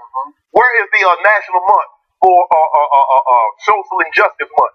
They have a Breast Cancer Awareness Month. They have a Military Month. When is that month coming? I don't think it's the time and the place to be that. I don't think it's the time and the place for people that we have to pay for patriotism. So I want to get this straight. Are you condemning every NFL player who does not kneel from this point forward? Are you condemning them all as selling out? No, Skip, I'm not. Well, it seems like you're singling out two Cowboys just because you don't like the stance of the owner, who took this stance a year later than his team took a stance to say we're all as one going to stand. First of all, I got a problem with Zeke saying that this is their culture. We know this is not the Cowboys' culture because culture is not something that happens over 2 years. The Patriot way didn't happen last year. He's just saying that's this team's culture. We're going to be united. We're going to decide as one. Well, you're calling him a liar, so I don't know. But I'm going to take Zeke at his word that they chose as a team to do this. I don't know. Maybe, you know what? It could have been cart before horse. They might have chosen as a team, and Jerry felt emboldened to make the stance that he made, make those comments. When have Jerry? You write books about Jerry. You know Jerry very well. When has Jerry gone against Jerry? When has Jerry put something to a vote? Jerry says the buck stops with him. Jerry says no matter who comes, who goes, the buck stops with me. Now we're supposed to believe that they have a democratic or a democracy in Dallas. Come on, democracy. They just have strong team leaders. Those teams I covered in 93, 4, 5, where they chose how they wanted to choose. That team ran itself. In the rain? No. Jimmy. He doesn't actually. He only has what role did Jimmy play in that? They didn't want to run a mile with Jimmy. That's all he had. So he didn't really know what to expect. He was pretty Charles Haley, Darren Woodson, very interesting. Daryl Johnston. Tell me those leaders. Tell me those leaders. Emmitt Smith was what? When they started winning, Emmitt Smith was in his what? Drivers might have to tough it out with this racetrack drying very quickly on these tires. Troy Aikman was in his fifth. Michael was in his sixth. Okay, tell me those guys. Where are those guys at? They were not second and third year guys, Skip. Those guys went what? They lost to Detroit in the divisional round. In 91, and then the next year, Super Bowl, championship game lost, should have been a Super Bowl. Could have been had they kept Jimmy. I'm not condemning Zeke. I just do not believe that this was a team decision. I believe this was a Jerry decision, and they're falling in line. That is just when he said the love and the joy is robbed in the game by this. Skip. 2 minutes, so you telling me your love, your joy is robbed 2 minutes before the game. No player to make that decision. I started playing football outside. Well, that was going to be my next question. Whose decision is that? Is that a crew chief? Is that a driver? This is something we haven't seen that much before. How do you manage when it's time to go back to the driveway tires? The national anthem comes on before the game. So you're trying to tell me somebody does something on the driver before the game. It robs you of your joy. It robs you of the love of the game. That's what Dak Prescott said. I think it does for some people. Who are supremely patriotic. It offends them, and so But it puts them in a bad mood right from the start. My players that I'm about to root for, they're not even. Let me tell you what, Rob. When I see a guy laying on the ground handcuffed, you're preaching to the choir. Yeah, I got you. But Dak Prescott is saying we did that for almost going on 3 years now, and he said let's find a new form of action. Let's take action instead of taking it. I don't know.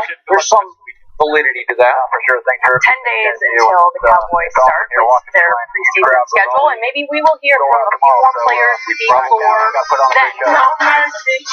Julian Edelman will be suspended for the first 4 games of the season for violating the NFL's policy on performance-enhancing substances. A lot of people made the connection between Edelman and Tom Brady's trainer, Alex Ferraro. Yesterday, Brady was asked about that. Tom went to him tested positive. A lot of people mentioned that to Alex Ferraro. What's your reaction to that? You think it's fair? no comment. It's ridiculous. You guys track dry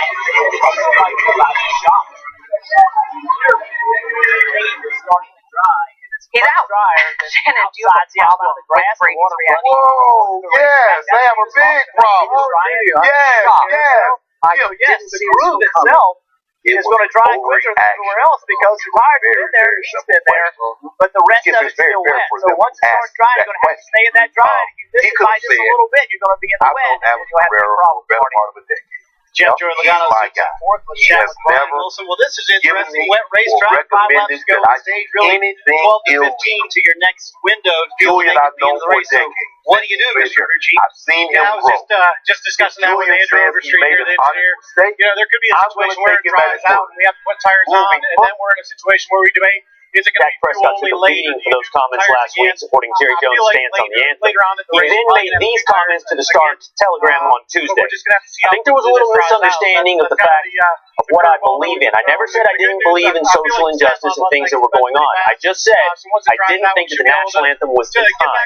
It's 2 minutes out of our day, so we could also be spending embracing what our country should be and what our country is going to be one day that we know that it's not right now. That's the sad part about it. Let's ask Jason Burnett, who calls the shot on Justin Allgaier's 7 car. Darren, Who and how do you guys make the decision to get back to those slicks? Well, it'll be the initial comments. I thought he was way off base in the initial comments, and I think he put us back just by the owner, Jerry Jones, at the same time. But I think he was off base. First go around, I think he tried to clean it up the second time around, and then the fact of saying, basically, it's the players had the right protest. I think that was the biggest misunderstanding the first time around. He made it seem like the players didn't have the right. Unfortunately, with no water, they get hot quick, and they're going to start jumping back around. Listen, the one thing about right here, we got 4 to go. What we're not seeing, what we're seeing in this stage, probably at the end of the stage, we're seeing after practice, and after counting on the national anthem. Right, Justin Allgaier in that second position. And interesting, I heard Burnett say earlier, don't follow what A.J. Allmendinger does because he's got the most experience in the wet. I live in Dallas. I see this guy on a personal basis all the time. I see what he does in the community. I see what he does along with the Cowboys. I think that's what we're not talking about. And that's what he's not bringing to the forefront. He's throwing out these words, and people are divided. Society today, we're so divisive in everything we say. So everything that we say now, we're going to take on, and we're going to go at it. And I think that's where he is right now. I think he's in a position right now where he can't win with the organization. That's one.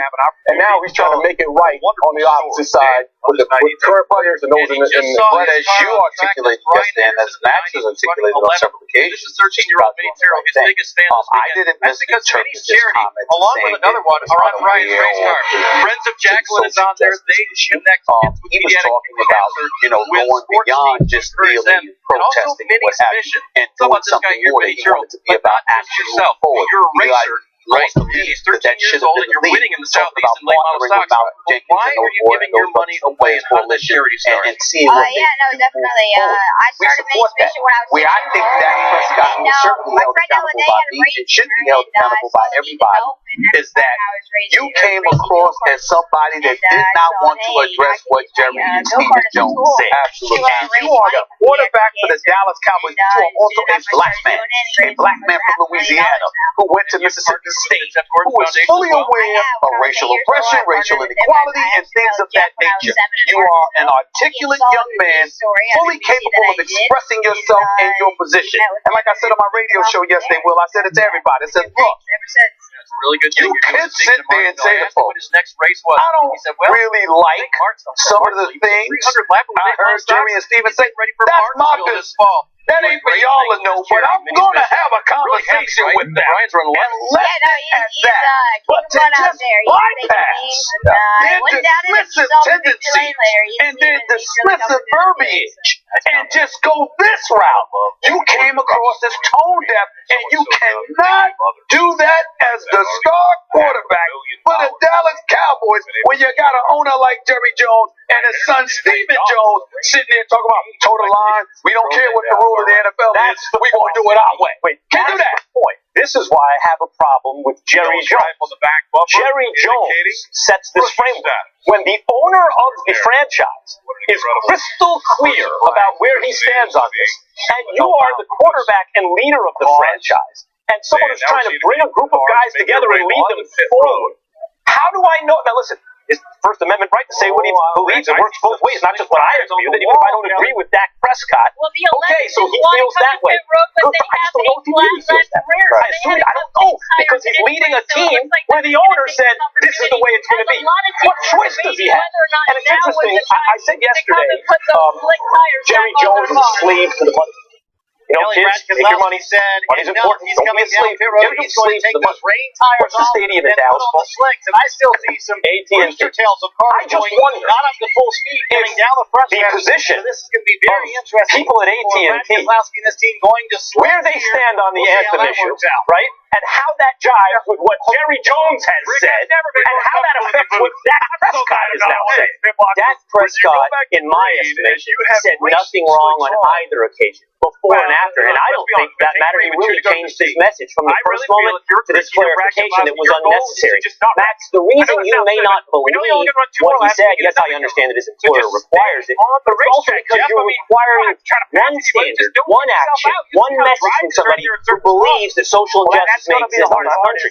Dak Prescott being very clear. That's the problem with this message in my estimation. Hold on, just I'm going to clarify. Same shot that we showed maybe 5 minutes ago where it was much more wet, where you can see the dry line is already formed, but as you approach the corner, the corner is still wet. It does not have that dryness that the straightaway has. So is not the time with the place for the corner, Steve. That's what Dak said. I'm not arguing that, Will. I'm saying that because of Jerry Jones' position, I now do not, I have to take every public statement made on the issue by a Dallas Cowboy with a grain of salt. That's fine. That's what his employer requires, by the way, which is something we talked about on this program that every one of us has to adhere to on a daily basis. So that's not unique to Jerry Jones, the Dallas Cowboys, or Dak Prescott. That's pretty much coherent and consistent. No, wait, hold on, real quick. I'm not saying that Jerry Jones is saying we're not going to comment on political issues. That's one thing. You can say you work for a corporation where you really shouldn't be commenting on or don't take a side on political issues. He has been crystal clear about how he wants his team to approach the answer, period. That's why, as a Dallas Cowboy speaking about this publicly, you just don't know how well you did this right. But to get to your point, when you cross over into the third corner, not only is what Matt's saying is right on the money in terms of what Jerry is doing, but Jerry has been doing it against the wishes of the NFL. For Bell in the 20 having a penalty on the pit stop. We showed the pit crew member over pit wall.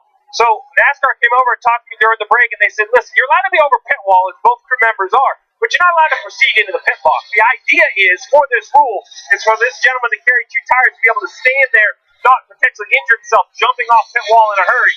That's the penalty. They say the teams are well aware of that. You can't proceed out into the pit box. So just a little clean-out work on the 20, but Rick, here we go. 2 laps to go to the end of the stage. Allmendinger on the outside, or Allgaier on the outside, and Allmendinger on the inside. Allmendinger in the 23, the white hood. Allgaier, the red hood on the outside. Green flag flies, and they fly into turn number 1. Some on racing slick, some still have the rain tires on. Side by side for the lead. Allgaier in the 7 falls back into the second spot. Allmendinger once again leading at Watkins Glen. Allmendinger in the 23 will grab the point. You mentioned Allgaier in the 7. He'll fall back to the number 2 position. And then in third, you got the 42 of Kyle Larson. From there on back, things start to stack up. Christopher Bell in the 20. You've got Joey Logano that's trying to enter the mix as well. And then you got a group of cars that are stacked up double wide heading to the inner loop. Coming in the inner loop with questionable grip. Guys taking through there with their rain tires dried out from the last time they came through here at full speed. What I'm worried about is the guys with the slicks on if they go through that inner loop. Are they going to be able to get through there without any trouble? Here in the carousel, it's perfectly dry. There's really no wet racetrack for these guys with the wet tires to take the tip out of the tires. So they're going to jump pretty quickly if they're not careful. I think one thing, Junior, too, they're going to have to do is stay off those curves. Those curves of concrete, they will hold water inside of them in the rough part. They can hold water, and that could spell trouble. So find a dry racetrack right now. That's what you want to do. But then on the straights, find something wet to cool those tires down. Tyler Reddick in the 9. On the outside here, Cascrolla's going to make the pass in the 61. He takes away that position as they come in front of the grandstands. And Ryan Reed in the 16, also fighting to the inside. Now, how hard can they brake going into turn number 1 that's still a little bit wet? Side-by-side fourth position. Ross Chastain in the 4 also coming into the mix. Cascrolla in the 61 off the track, but back on now. Side-by-side for position. That is the race for the 7th position. Ryan Reed in the 16. He'll slide through. He'll grab the spot. Here's Ross Chastain. He'll dig inside of Cascrolla. Chastain in the 4. Now trying to catch Ryan Reed and take that spot away on the back straightaway. Ross Chastain, he's been really, really fast over the last couple of weeks. Had a couple awesome runs. Driving into the inner loop. Guy tries to get everything he can out of his car. A little wide there with the 16. Chastain to the outside, but no move there. He is all over the 16 car. He's going to try to set him up to get a turn. On corner exit, get the throttle down. Wide off that corner. I guess these guys aren't worried about it being wet or dry. They're going at it. Great racing, fun to watch. Heavy braking zone right here. They're trying to test the limits. You can see right there the 12 car, Keselowski, making his move to the front as we end the stage. And Allmendinger will get the win of stage 2. A great battle for position just behind them. 3 and 4 wide as they fight to the start-finish line. Logano, Keselowski, Ross Chastain, Ryan Reed, Ryan Preece, rounding out the top 10. A very eventful stage 2. We come back, pit stops.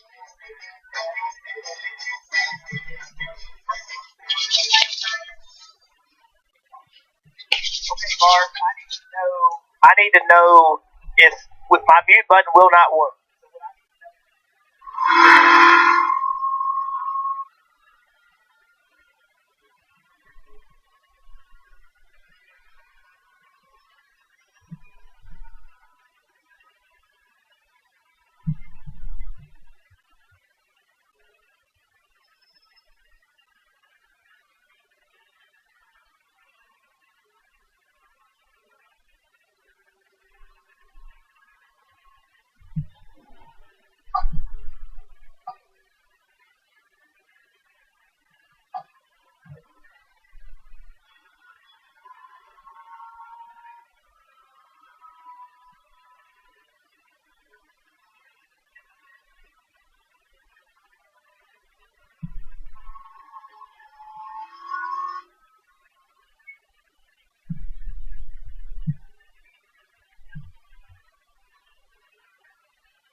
When the racetrack was dry, it was Joey Logano who won stage 1. When the racetrack was wet, it was A.J. Allmendinger who ended up winning stage 2. Rick, I can't remember a more chaotic 40 laps at Watkins Glen in my life. And the reason I say that is I'm up here covering it with you as we see Christopher Bell, and I'm trying to remember who was on what strategy and who put on what tires, but then you put rain in the middle of it. First. Yeah, well, what's on second? Because I'm not sure who's on third, but I don't know who's on third. So really, to be honest, now we have kind of a reset. Keselowski's on slicks, he may stay out, but we're going to see a lot of cars pit right here. Nobody can make it from this point on fuel. Right. So I think what we're going to see is a nice reset for everyone. Some cars are going to have to pit. I think everyone has to get off the rain tires. When I look at the racetrack, it looks too dry for rain tires anywhere. They'll all put on slicks, and now all the crew chiefs have to reset. The drivers have to reset. Once we have everybody come to pit road, we'll do a nice reset for the fans and let them know where all their drivers are running.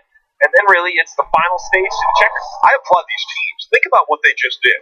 They went from having their cars set up in a dry condition after never being on the racetrack and practicing in dry condition because it rained yesterday for practice. They run the first stage. Rain comes in.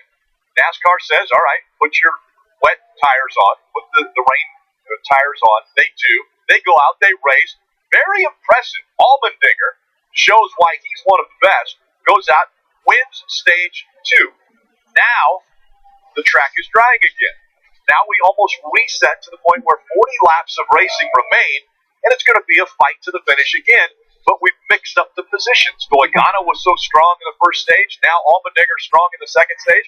We're putting them closer together as we get ready for the final stage. And everybody needs to go, I'm guessing, 5, 6, 7 laps to get inside their fuel window, and I think that's the challenge. Allmendinger would love to run 5 more laps of these wet tires, but as fast as Brad Keselowski was coming on those dries, I think he would just lose too much time. I think at this point you have to just accept the fact, great thing, we got a stage win. Now we got to come put some slicks on and try to make good decisions on and off the racetrack from here. What a busy Watkins Glen race. But I applaud. Listen, I'm telling you, not to go away from the action is a testament to NASCAR and Goodyear and how hard they worked for this rain package. We've been able to see racing throughout. Absolutely. It's been spectacular. You see Brad Keselowski's going to stay out, but Allmendinger's on pit road. Kelly. And so is Justin Allgaier, who will pit from the second position. His crew chief asked him if he could go 10 more laps on those wet tires. He said, not a chance, no way, they're killing me. So they're going to put those 4 slick tires on and fill the Sunoco fuel, Marty. A lot of debate here on the strategy for the 23 car of A.J. Allmendinger. He said the car pretty good. He said that was a lot of fun in the rain. So they're going to make no changes to the chassis here, go back to slick tires for Kyle Larson. They reminded him, but 1 round of front brake back in again. No chassis changes. Everyone here on pit road to the slicks. And I believe Kyle Larson, for these guys who did pit, will win this race off pit road. We saw how chaotic it was there. Justin Allgaier decided to use caution before pulling out of his pit stall. He saw that there was a car coming in. So a very smart move where he didn't pull out of his stall and maybe potentially get in some type of contact there. Well, so it's interesting. They changed rights first. Now they're finished on lefts. Jackman drops to Jack. Well, that tire changer needs to go around the car first. You see the frustration out of the tire changer. Man, around the car first. And to your point, maybe a little lucky because I'm not sure he'd have cleaned this 76 if he would have left it clear. Everything is just different when you come here before the rain. Head stops are backwards. You're turning both directions. A lot to remember when you come road course racing. Backwards. I like that. Well, it's been a very fun week on NASCAR America. Weekdays at 5 o'clock. We learned a lot about the local tracks, my home tracks around the New York area and around here at Watkins Glen. Something new, though, coming up. Glory Roads, the new show hosted by Hall of Fame crew chief Ray Evernham. It's going to premiere this Tuesday on NBCSN, really diving into the history of NASCAR and some of the most historic moments, talking with people that have been around the sport, and really the sport has grown because of their involvement, including Rick Hendrick, definitely a big player, Jeff Gordon. I know they're going to talk a lot about the car Blacker, the name Blacker on the car. Yeah, one of the cars that Jeff drove to so many wins. And the penalties kind of continue. Quick update, the 21 of Hemrick, he drove through too many pit boxes on that pit stop. So, why does Keselowski, why do these guys run on Saturday at the Glen? Why do we see 8 guys doing double duty? I think it's a lot of it's the racetrack, it's the backwards pit road, it's the curves, how can you use it? It's just kind of knocked the rust off, and I think we're seeing why. A lot more penalties than we would normally see on a standard race. They're lining up 2 by 2, meaning we're getting ready for a restart. We'll take a quick break. Come back to the flat.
This racing has already been great for the Xfinity Series. Tomorrow on NBC, it's the Monster Energy Cup Series turn from Watkins Glen International. That coverage beginning at 3 p.m. Eastern. Quick update, Rick. The 21 penalty was reviewed, and NASCAR said it wasn't a penalty, so now the 21 will be able to keep its spot for some more updates. Let's go to pit road. Kelly Steps.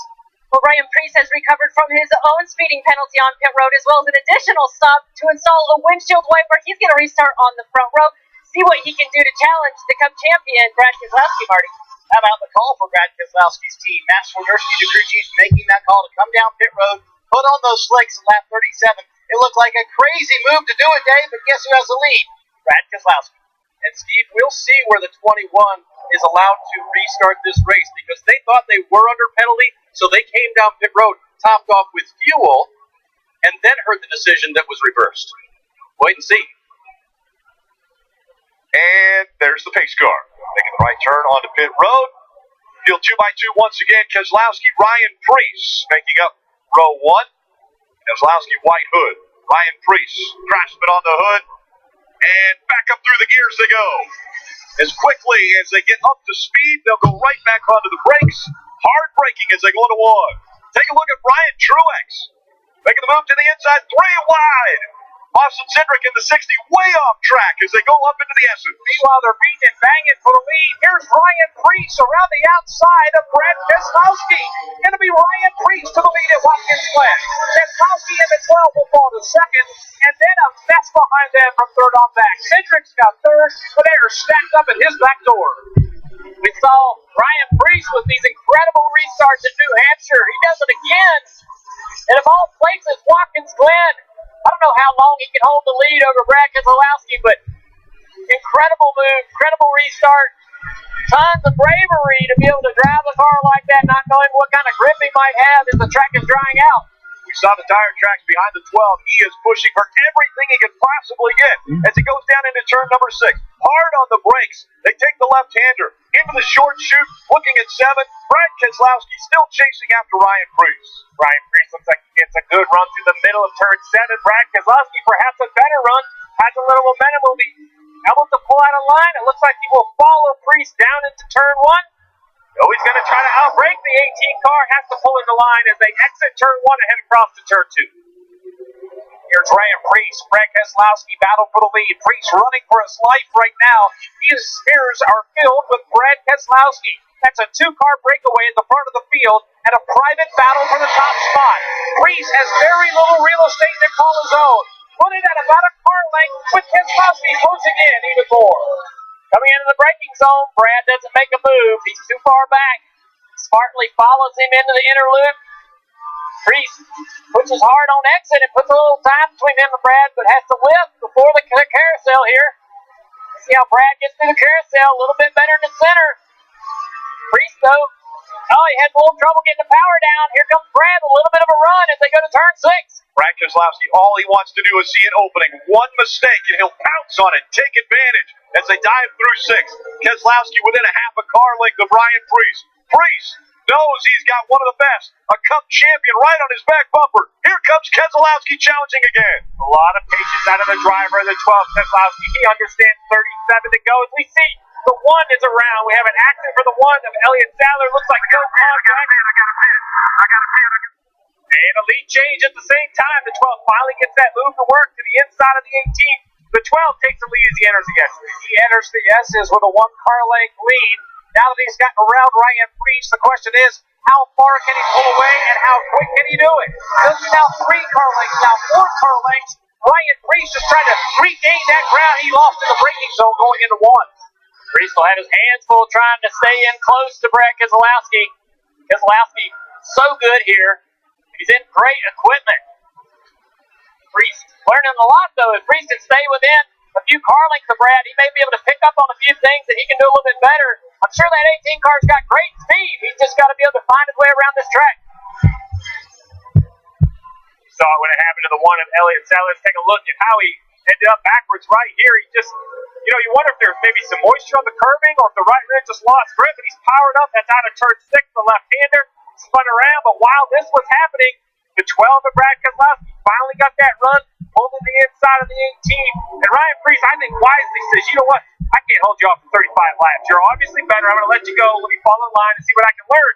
Although, as you look, Rick, he hasn't been able to shake the 12 too much. And look at this chaos behind the leaders back. Well, now that we have the lead change as far as Brad Keselowski up front, when do you start looking at strategy? Because you've got to look at your fuel window of when can I come to pit road and then make it all the way to the end? Right now, I think you're inside. If we see 35 to go, I would expect some cars to come to pit road. We saw Elliott Sadler did come to pit road after his spin. And you see what kind of mess these guys are in with traffic. As the 00 pulls out of line to make a pass into the bus stop, it looks like he will clear the 36 relatively easily. So now I would try to come to pit road and make sure I get my final pit stop in before a yellow comes out. A.J. Allmendinger also pulls out of line. He's got to try to make a move. This race has really been broken up between weather and strategy. A lot of fast cars are back in traffic. Allmendinger in the 23. And coming through 6 once again. Allmendinger tucks in behind the 36 of Alex Labe.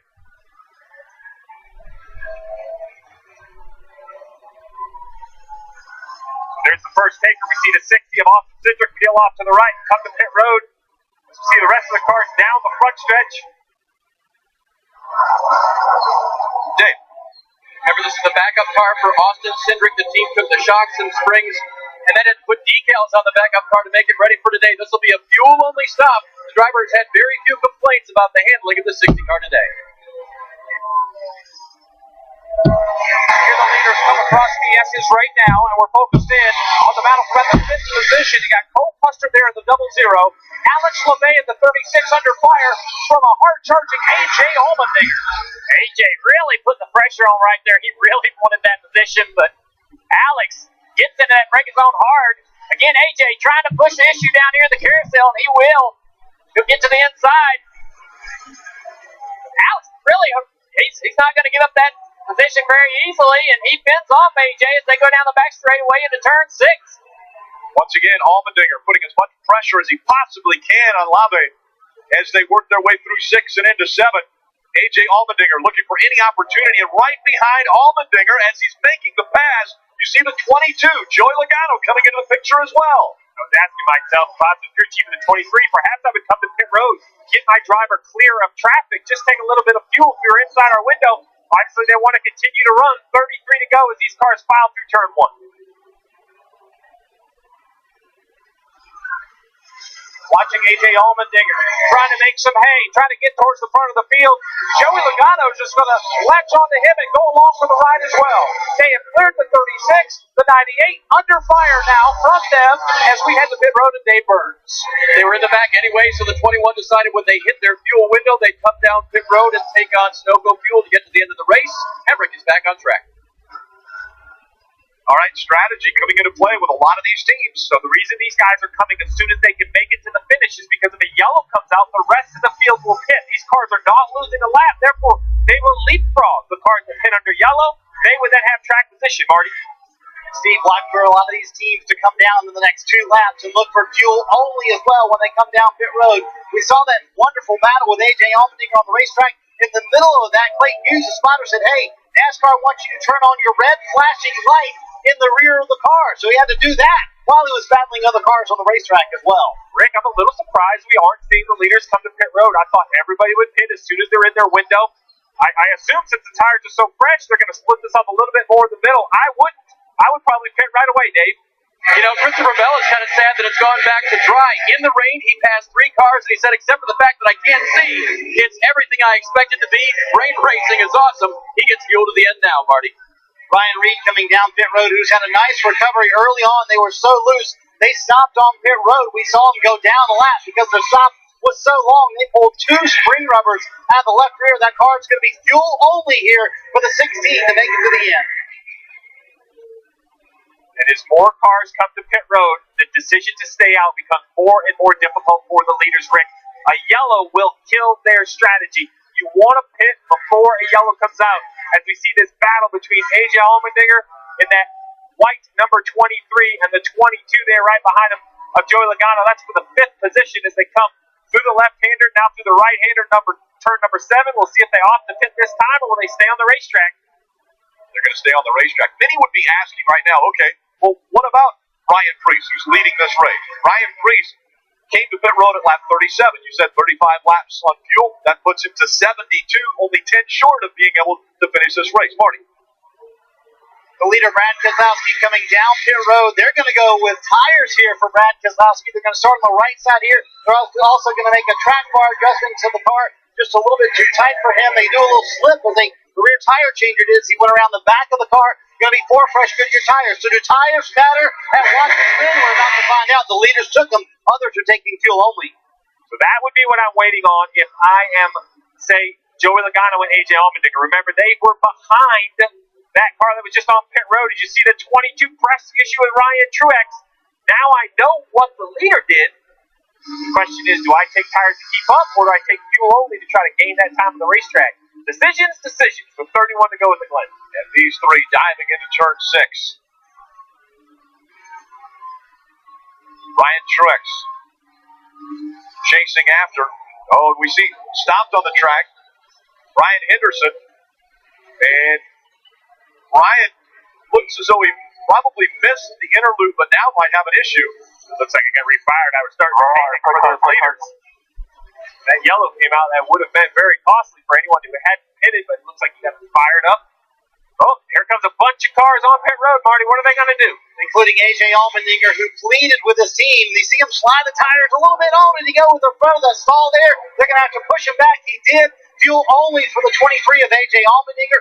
Fuel only also for Kyle Larson. So the strategy being laid down. We'll see with Keselowski taking the tires, and these guys fuel only where it shakes out. All right, so there's the strategy. We're going to come in, spend less time on pit road, fuel only. The question to me is, was the 23 over pit box, the front line of the pit box? I'm sure NASCAR will be looking. We'll have to check it out. We come back from NASCAR Nonstop.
WB Games, DC Comics. I had to wait for this damn Ultimate Edition to get Zatanna and Lobo. No sort of tag team or battle mode. You would think in a game featuring teams of superheroes fighting each other that this would be obvious, but you'd be wrong. The game does not feature John Constantine, the Sandman, V, any of the Fables characters, or any of the Watchmen characters. Come to think about it, a fighting game featuring all of those characters would be mighty interesting. You're welcome, WB.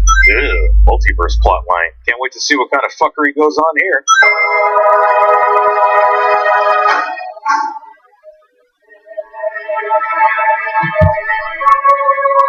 Overuse of slow motion. I guess they had to use it, otherwise story mode would be a lot shorter than it already is. You drugged me!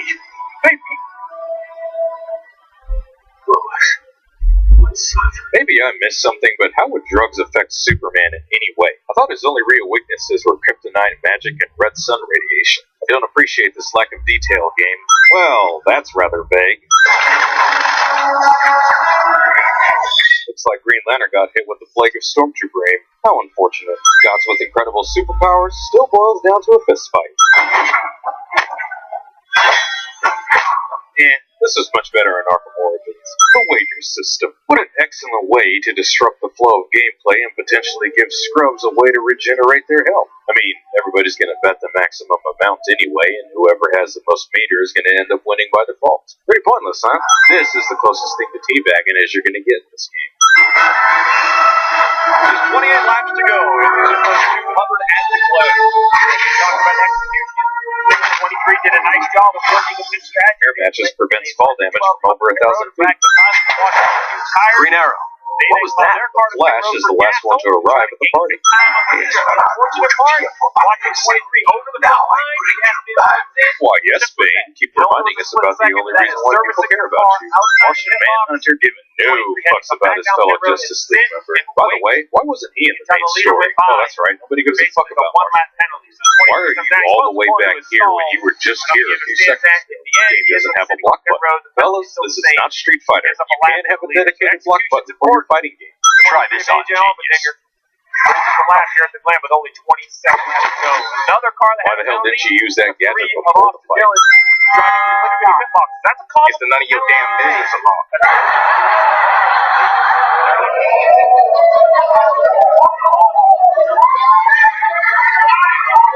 This lecture for cosplay that Bruce Willis is attempting to eat support. Don't wait for us, Terry. Go! Legitimately confused. Why is the Flash waiting for Green Lantern when Batman clearly said, this is Batman. Code Red. Everyone to these coordinates now. Outside of Jones going into the interlude. Ziggler tracks it. He's going to miss the entire corner. Kelly. After leading 7 laps, that's Ryan Priest getting his service at the fuel-only column. What the hell's the matter with this thing? They're making sure he hits goal, and they send him on his way. Your fault. Ah, yes, you attempted to blow up a city of over 8 million people, and this is somehow Batman's fault. Good job, Mr. J. Really showcasing that line between crazy and stupid.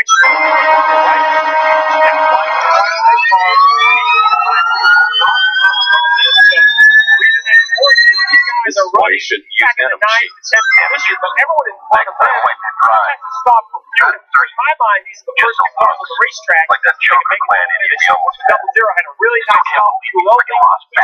Exposition through the recap radio. Where did you say the battery was? Now he's got a whole lot of lines trying to outbreak the Double Zero into the interlude. And again, this ultimately could be the fourth door. If you know where it is, then why did you ask? But right now, it was for the ninth position. But as you mentioned, Steve, those are the guys that have been to pit road, and when you see a left rear tire down on the rear are listening, but all I hear is a bunch of incoherent mumbo jumbo. Also, Deathstroke blows a Batman without being Batman. Quick time events. Nothing yet? The energy signature from the park doesn't match anything in the database. Why didn't I just vibrate at the same frequency as the energy signature and follow it? Because we don't know if they went somewhere dangerous. Superman apparently hasn't heard of the Flashpoint paradox. Too bad I wasn't fast enough to catch him in the first place. We have our orders. 27-second lead for Cole Custer. The battle for the lead with Flash is too slow once again. A little bit longer on the right rear here for Joey Logano, and a long stop for the 12 bunches in the Cup pit crew for Joey Logano. He leads as the crew is coming across the hood of the car. We'll see where he cycles out. And recognize our autonomy. But the terms call for complete subjugation. This is complete subjugation. Superman will rule Atlantis. Autonomy and subjugation are complete complete opposites of each other. Wasn't going to get the win regardless, and now yellow comes back. The old fighting one henchman at a time trope. That one never stops being annoying. He is why are you that has enough fuel to make it to the end. There are drivers in front of him. Just in case you needed some backstory on Aries, right now, he's based off the Greek god with the same name. But LaVey out in front. The only problem is he has to Hamilton Road last time at lap 37. If he stayed why did you attack the person who is responsible for you regaining the source of your power? What is this? How are you even alive? He stay out there, but he's going to need a lot of help. I've never But even if you pretended to side with regime Superman, you inadvertently participated in breaking every law known to man before he formed the Wonder Government. But hey, nothing like the nonsense of a multiverse plotline, right? Boy, that Wonder Woman outfit looks suspiciously like Chun-Li's evening gown that she wears on occasion. You trying to compensate for something in the other realm? Okay. He's made the pass. Now here's Kyle Larson. He's at the 42. To the inside of the 61 of Casgrala. Wanting to get out of Casgrala because he doesn't want to lose Brad Keselowski. These guys are getting pretty tight. Creep was dressed up like the Joker. Brad goes Fighting with Batman wannabe. a little bit of time to see Larson. Gains just a little bit of ground. If he mistakes, he'll be right there for the pressure on Brad. They come out of the carousel. Down turn 6. Kyle Larson trying to get a big run off the carousel. Didn't make it happen. Was hoping now break him into 6, but not going to do it. You see the battle behind with the whole thunder. Right? That is way too much sexual innuendo for my life. Right there. Nice work, trying to move the 61 car. Kelly. What? And I'm not sure how hard Casgrala is pushing in that 61. It's DNA matches, but his vitals are wrong. Do you regularly travel between parallel dimensions? How did you get a hold of the podcast? The only person who had it is also Tom Batman. You never get in contact with him. I'll have to tell Batman. There's been a death with the family. So your eyes. That Casgrala can make it to the finish. Just like you. Playing the pronoun game. Quiet, or I'll cuff you and leave you for the police. Yeah, because handing the Joker over to the police never fails, right? I need to crank up the Batcave's backup generator. You're with me. You three secure the Batcave entrance to the study. That's a great plan, Spooky, but isn't this your show? Splitting up saves time. Splitting from the group plot cliche. No, Grundy. You're a zombie. You are invulnerable to any sort of pain. So this is what it's like being a Hanzo main. What did I miss? Everything cool? Frosty. Hey guys, chill out with the ice puns, okay? There's snow bad. How did you hide anything in here from Superman? Looks like he was pretty thorough. The cave walls are injected with lead polymer. There's no way he could find what we're here for. How would lead polymer hide any weapon from Superman? Wouldn't he just burn through the damn caves if he was that paranoid?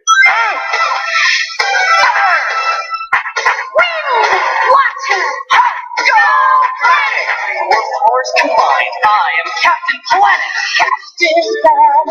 Batman hides the most important item he possesses in an easily accessible location. And another thing, our Wonder Woman is better looking. Yeah, but aren't they practically identical? Didn't you say that their Green Arrow would probably be as handsome as you? Our Green Arrow was just as handsome. And probably just as handsome. That's enough, Adam. You're done.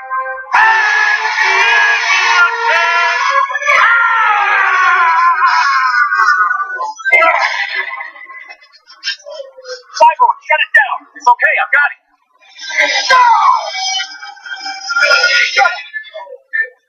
Cyborg is the one who gets transferred to the parallel dimension when the cosmic treadmill is supposed to retrieve heroes from the parallel dimension. This is the strangest game of operation that I've ever seen.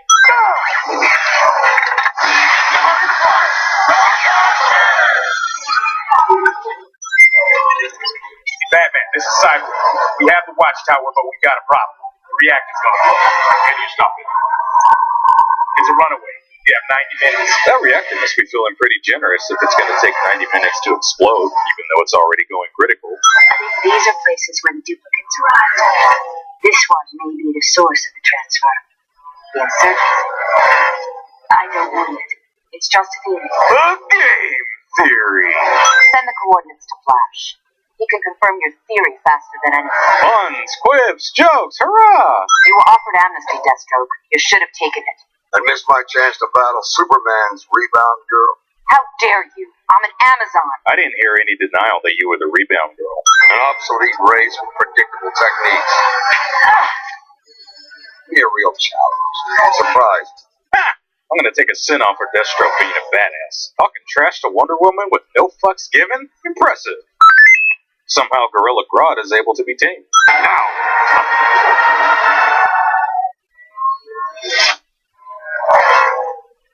Watchtower. So you were that fast to travel into space, but you couldn't prevent them from transporting back into their reality when they Again, jumped after off. Tyler Reddick comes to pit road, Brad Keselowski will be chaos up here. Right there is Tyler Reddick. And a great fight between Keselowski and I believe the proper term you're looking for right here is is the 12 of Brad Keselowski. This is the fight for the lead. These two drivers know it. Kyle Larson will not let Brad Keselowski. She needed invested better tech. I wondered if Brad Keselowski was getting off there that last second and took away his line to give a challenge to Unless you want Superman to He had a decent run come out of the S's. both of you. Look at the pressure You're trying to he's putting on beat Brad. Superman? I didn't think anybody had anything for the 50 car today, but Created so I could aid Larson certainly looks great. Look at him right Revealing there. your He's great putting a lot of master good plan pressure to on. the Joker and Harley Quinn? Now that's what I call a really bad idea. Well, didn't expect the third cliche to appear in this game. Brad I'm blocking severely on the disappointed. inside, trying to dodge that spot as he passes Igar Reddick for the lead.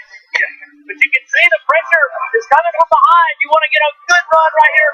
Get a good right-hand turn, right on the curve, accelerate. And people made a big deal about Man of Steel, huh? Kyle Larson adding so much pressure. Brad Keselowski becomes series champion. Larson, though, As Superman's super fighting hearing to acting get up his now. fourth Working perfectly fine consecutive early. win in the Xfinity Series. He wants to be able to knock Ryan as well. How does he Right now, he isolate got one horse Keselowski at a in front of him, time? Why still wasn't it trying to acting chase up him all down. Kyle These Larson, details the are stubborn important. foe for Showing Brad Shazam. Keselowski right Apparently now. Flash This thinks will that eventually Cinder be blocks the are battle enough for to the keep lead the at next road Watkins trip. Glen. Like Roger here to get the quick Directly ahead, that's the 90 car of Brian Henderson. You got the 12 of Keselowski, the 42 of Larson. It's a tight battle now, headed up the back straightaway. Into the interlude here. Time to prepare. Both But how drivers would they prepare really when getting they in don't there have the clean. It kryptonite looks like it. Oh, or any Brad resources to center. create a new one? Larson, Don't know he whether was to a send lap traffic. unlimited That's a ammo great or it being interlude. this game's Man, shitty that version car of is much Test better than Brad. It's going to be How hard about for Keselowski to hold him off here. Look at the pressure. Look at Larson, We have much man. to He has discuss, got cliche. the speed in that car. by the minute. Really trying to We have to outbreak get- him. once I finish, Keselowski you're did a all great going job of checking him up in the middle of the corner, slowing him down, and then accelerating away from I him. get it. But only so long Like will you, Larson let him I do that. At planned some the day point, when that Superman front might bumper lose will be control. used to move him out of the But way without help, if he checks him up in the he'll middle of the die. corner too many times. And what a great Insurgency along the perspective we have. Looking back off the back bumper of Brad Keselowski, seeing just how close Batman doesn't have a backup 42 plan to Kyle his Larson backup could plan get. to his backup Now as plan they to go his down the other front backup stretch plan. again, No, the diving game into also turn makes number not to be a one. count. A Keselowski good still with a Superman half car casually length murders lead innocent over the civilians as 42 of Black Kyle Adam Larson. goes about. Larson This is still one following mini game right the at his tire developers should track. have thought twice about. Kyle Larson Also, getting this mini game takes Keselowski place in all three he can ways. stand The rule right of now. cliche strikes once Keselowski, again. though, will grab a car length of real estate, climbing the hill. You don't through belong. turn 3, over to turn 4. My applications Now, don't that end advantage, orders 2 by car dimension. lengths, now 3 I am car this lengths. world's savior. Larson I ducks away, protect it. recoils, That's and what's regroups on turn 4. Protection, discipline, Larson to be able to close back in. Brad had a great couple of S's to be able to We don't pull decide distance who between lives them. and dies. There should be a sign. If you can't find, the Joker turned me into a weapon of mass destruction. Really disappointed that this game builds up regime Superman as potentially a tragic hero doing what he believes is right. Instead, relegated him to a stereotypical tyrant obsessed with world domination. He was so close to spinning out a great save. Now Larson knows where his sweet spot is. He knows he's got to set Keselowski up off the inner loop. If he can just break Obvious setup even for a with sequel is this part of obvious. the racetrack, I think that's the Unsurprisingly goal. got. Break even with him up to the edge, beat him in the inner loop, and then use that carousel, the edge of the carousel, to hopefully make the pass. A little hard on the brakes there for Larson. We saw a little brake smoke coming out between the 42, and that's why there's such a large gap now between Keselowski and Larson. But look at the gain that he makes. Larson closes the gap as they go to turn number 1. Now Keselowski pulling away again as they go to the S's as we go NASCAR nonstop. Our founder, Herman DeVry, was inspired by technology. Today, technology is at the core of DeVry University because it's at the core of business, healthcare, and tech everywhere. DeVry University, forever forward.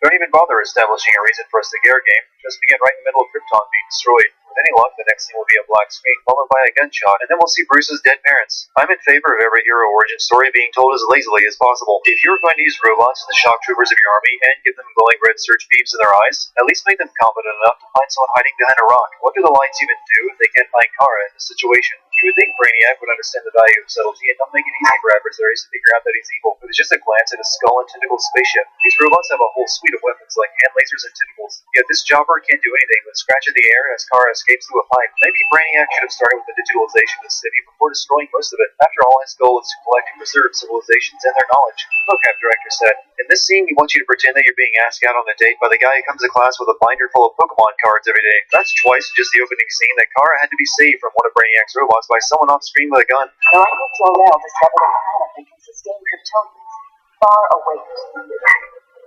He's built a ship just like this for your cousin Cal. This has always been an issue for me with Superman's origin. Who builds a spaceship that can travel to distant stars and makes it a one-seater? Kara's ship is knocked off course and sent in another direction away from Earth. Yet her ship will still find its way there, only late by a few decades. It always amazes me how much BS you have to swallow for superhero origin stories to work. The Joker drugged him, tricked him into killing pregnant wife Lois, and made him trigger the bomb that nuked the Metropolis. This committee would already know about the events that basically made their world as it is. What is Bruce Wayne even testifying for? Superman was locked up at the end of the last game, which happened years ago. So when Superman killed the Joker, I understood why.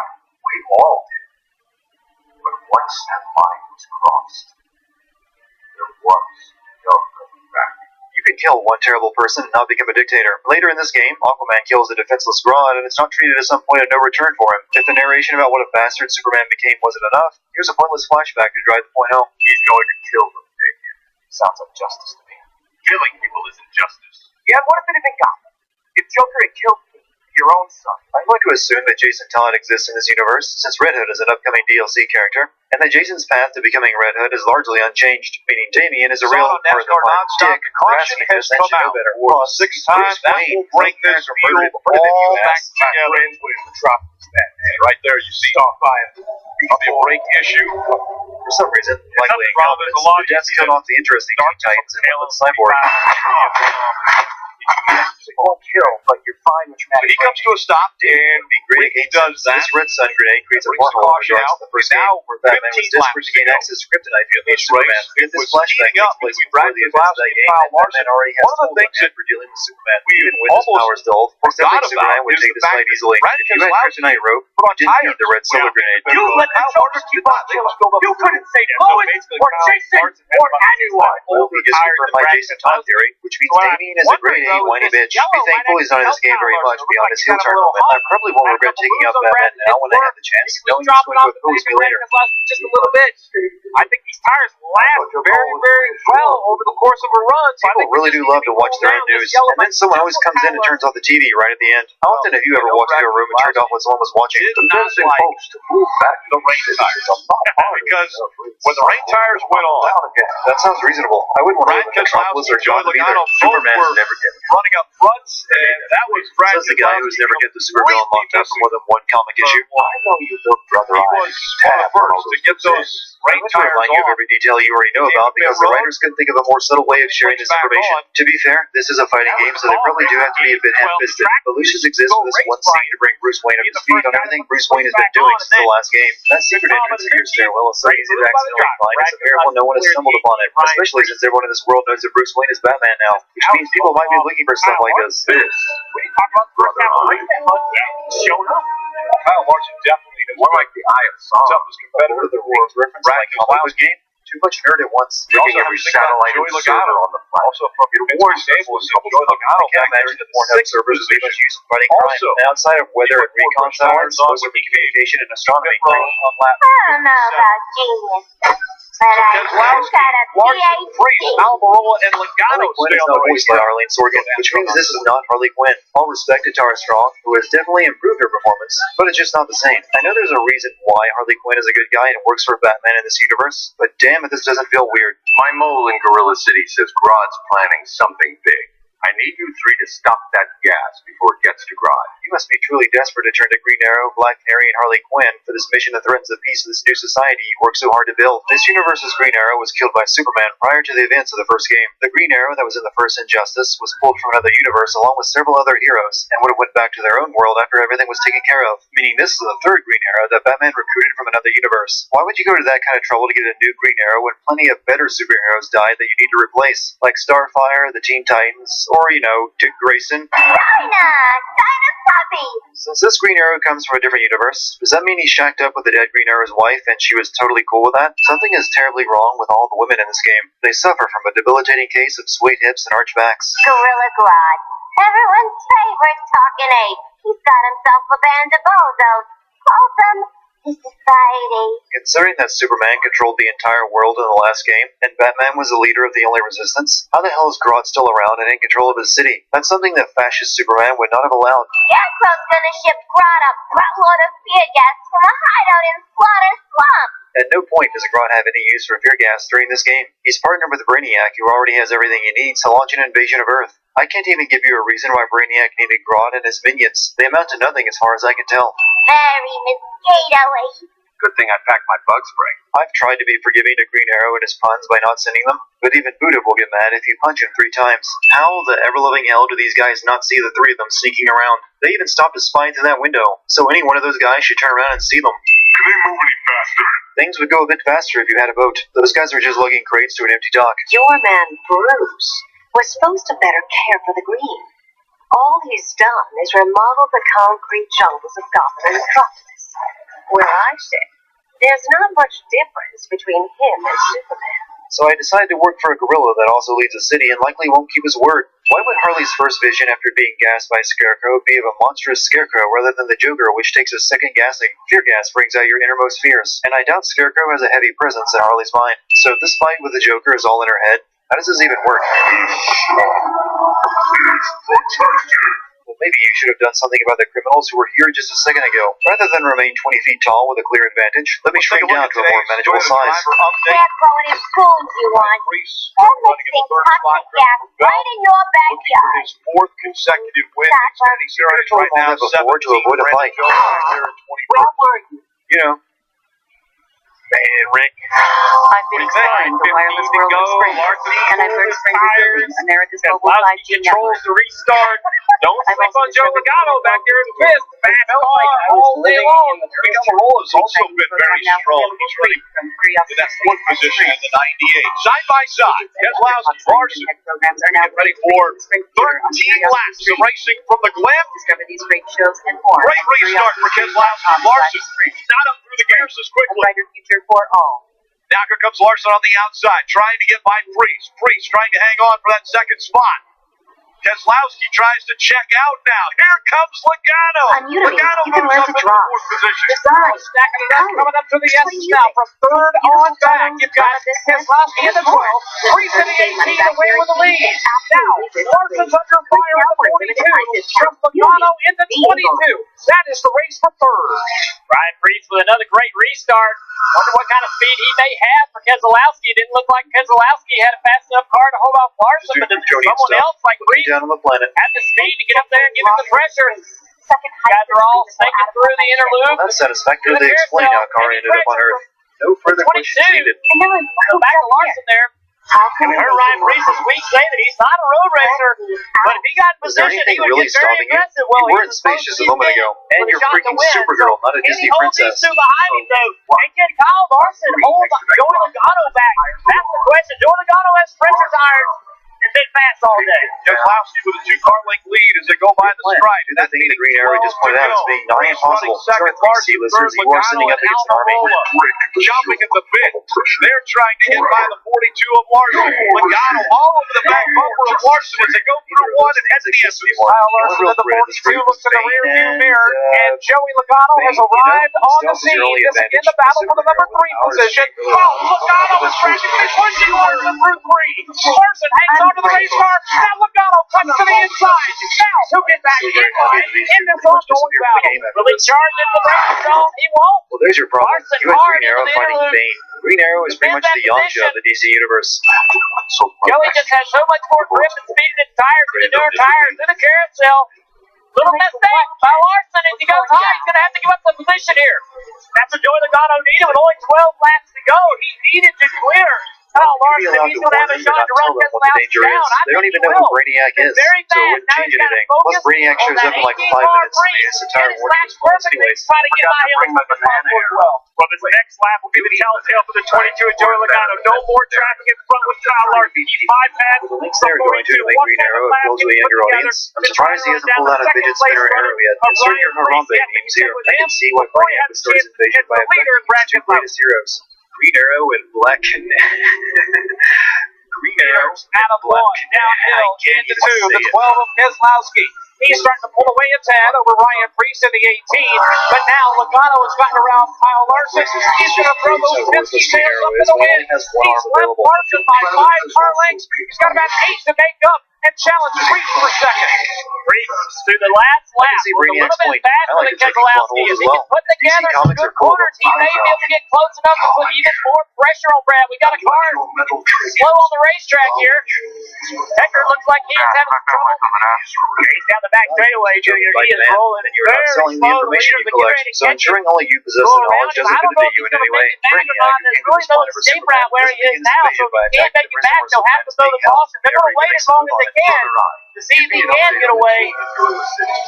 And guys, there's a problem with Kyle Larson's car. He said it's stumbling like it's out of gas. They're telling him it's not out of gas. So clearly, there's another issue. Now you see caution on the racetrack. Exactly did Bruce Wayne learn to read alien roots? Kyle Larson struggling with some type of an issue.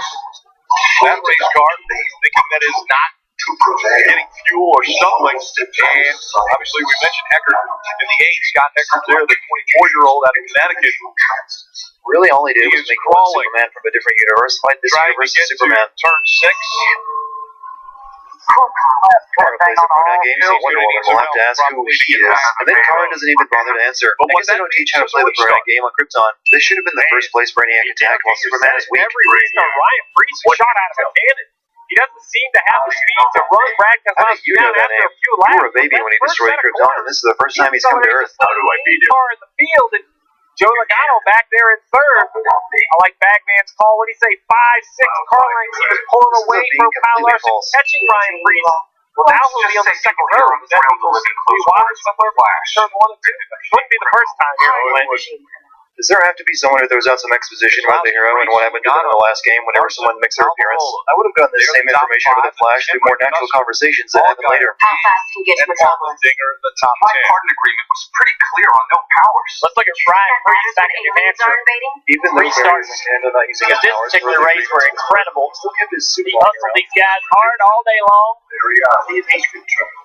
Battled Brad Keselowski here. I can buy Brainiac predicting the Flash return, but predicting he would come back at this exact moment and at this location and had his rogue gallery ready for it. Deadshot may be the best shot in the world, but being able to shoot the Flash in the leg is next to impossible. Not just because the Flash is a high-speed moving target, but because the Flash can outrun bullets. And why not shoot him in the head and be done with it if he can make that shot? He knows he is the track position, getting in front of Brad somehow, some way. Well, it shouldn't kill at all with the bullet still in his knee. And freezing any part of his body to absolute zero presents even more problems and slower healing. Also, why not just freeze his entire body? Watch his leg heals quickly despite being shot and frozen. I was helping you with The Zippo 200. It wasn't like it was going to be anyone else. It's so obvious, and I'm surprised Rod even fell for it. Oh, so now bullets are no problem for you.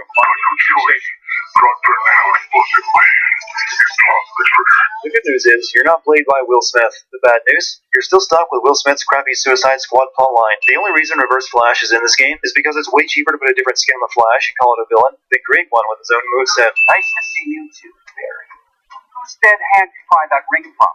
You know it doesn't work that way.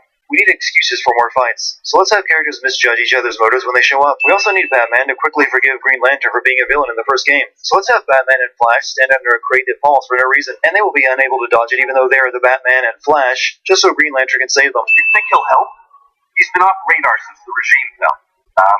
He didn't like getting roped into the regime by Superman. You sure about that? Because Aquaman in the first game was more than willing to turn Atlantis over to Superman. I would have gone with the dump truck before the brick wall.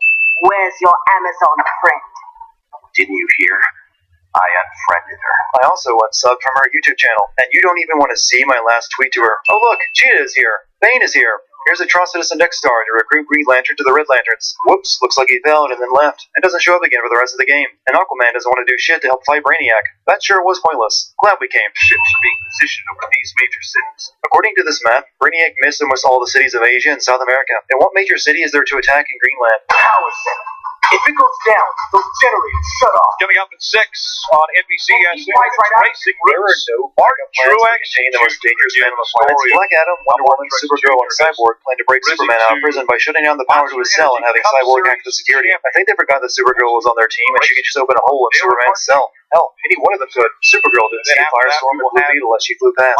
And Firestorm is kind of hard to miss with his head on fire. I understand this is a fighting game, so they have to fight one-on-one, but it makes no sense for Firestorm and Blue Beetle to not double-team Cyborg. Not that Superman doesn't have a good point, but Batman could always bring the Superman from another universe here to hell like he did last time, rather than rely on the villain Superman from this world. Hitting a city is pretty extreme, but Wonder Woman was all for destroying multiple cities in previous games and impossible to civilians. Batman letting Superman out to fight Brainiac in previous is a pointless, since he claimed he would find a way to beat Brainiac without it. This game spends half its time contradicting itself, and the other half contradicting the first game. We have seen some amazing finishes here. Fire is soundproof. Who knew? I think the interesting thing right now is what line will Bragg in the last minute you talk about disappear from the game and come back at the very end. No clues to what this mission was because it was just a lazy way of writing you out of the plot. Superman's super senses are so strong he can now break the fourth wall. Cyborg, Harley, and Catwoman had darkened so they could sneak into the Batcave and fix Brother Eye. And for no reason at all, Poison Ivy is here to stop them, even though there was no way for her to know that they would show up here. Poison Ivy's off-screen powers are fearsome. If I'm wrong about this, please feel free to crucify me in the comments. But isn't Harley supposed to be immune to most toxins, and especially Ivy's toxins since they had a relationship together? You got a defibrillator in there? You do? Brainiac collects the best cards the rest. Brad Kozlowski, Ryan Arrow on row 1, row 2, Joey Logano, Kyle Larson. Cyborg would be great at row game 3, Eric Almirola, Daniel Hemrick. It's a cave. How can it be too quiet? So Catwoman should lose this fight, right? Like less than a 1% chance of winning? See, this is why you don't buy telemonitors. Jokes aside, how do you make an LED panel shoot a laser that creates a sentient evil cyborg to come out of Cyborg's body? They must get hard up for villains in this game, because this is the second mirror match, and later a good number of the fights are with mind-controlled heroes. How long will it be before Kyle Larson regaining control of Brother Eye does nothing to allow Batman to communicate with everyone over the comms. If they were all spread across the world, I could see why this would be useful, but the entire team is concentrated in Metropolis. You can do the same with a short-range radio. We have 1 hour. Now all of a sudden it opens the door for someone else. 1 hour to evacuate a city of brilliance. We're just talking about the fuel issues. Let's see if the restarts cleanly and accelerates without an issue. Come on. You already have all these once again on the inside. Why ice villains shouldn't make ice Ryan Freeze on the outside. 8 laps of racing to go from the Glen. Reverse Flash. I think he could dodge that if the real Flash can dodge bullets. This magic wound that she leaves on Supergirl is gone by the end of the scene. This is despite the fact that magic works against Kryptonians. They go through one. Logano forcing his way up there. 3 wide behind him. They're spinning. Ryan Truex goes around. Logano the leader. Kozlowski chasing after him as they go through the exit. Right now it's Logano pulling away. Kozlowski to second. Ryan Priest now with his hands full. It's Eric Almirola in the 98th to run fourth. So when you're Logano with the newer tires leads the field through the inner loop. See Algar fighting fifth position. Clearing the 42. Larson. The 98 moving into the battle here for third. Brackett Lassie sliding that left rear tire through the carousel. Great restart by Joey Logano. That's a race so important to get those great restarts. Now he's able to drive away. Just focus on in front of you. Can you just drive away from Brackett? My team and I always have trouble managing our tasks. So one of my buddies Joey Logano has been very successful after starting on the pole here at Watkins Glen. Can he get to victory lane again? That's the goal, and that is exactly what he is trying to do. Just under 7 laps to go. 2 car lengths separate the top 2. Ryan Williams back in third. Almirola is fourth, and Justin Allgaier is coming to the picture.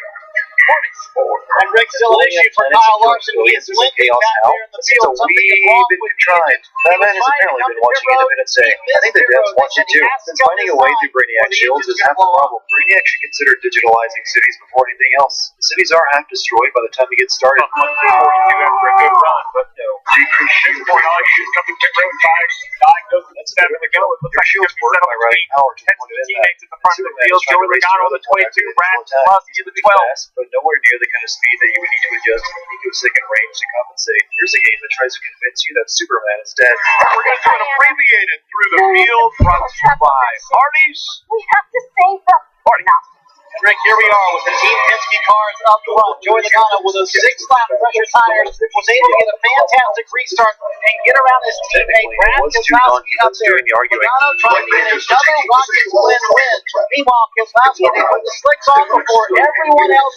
That's the lead. They got them to move. They got them to track position. And they're up in second. Question is, Scully, will $1 tires can they get for teammate? Ryan Fraser, that 18 car has never finished inside the top 10 on a road course. He's ready to change that all today. He told me he loves this place. He said he loves the constant shifting, the bus stop, how aggressive you have to be, and he was aggressive on those restarts. He's in position to finish third today.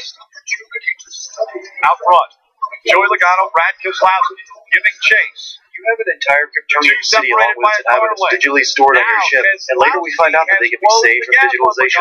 So what do you need Kara for? Aquaman.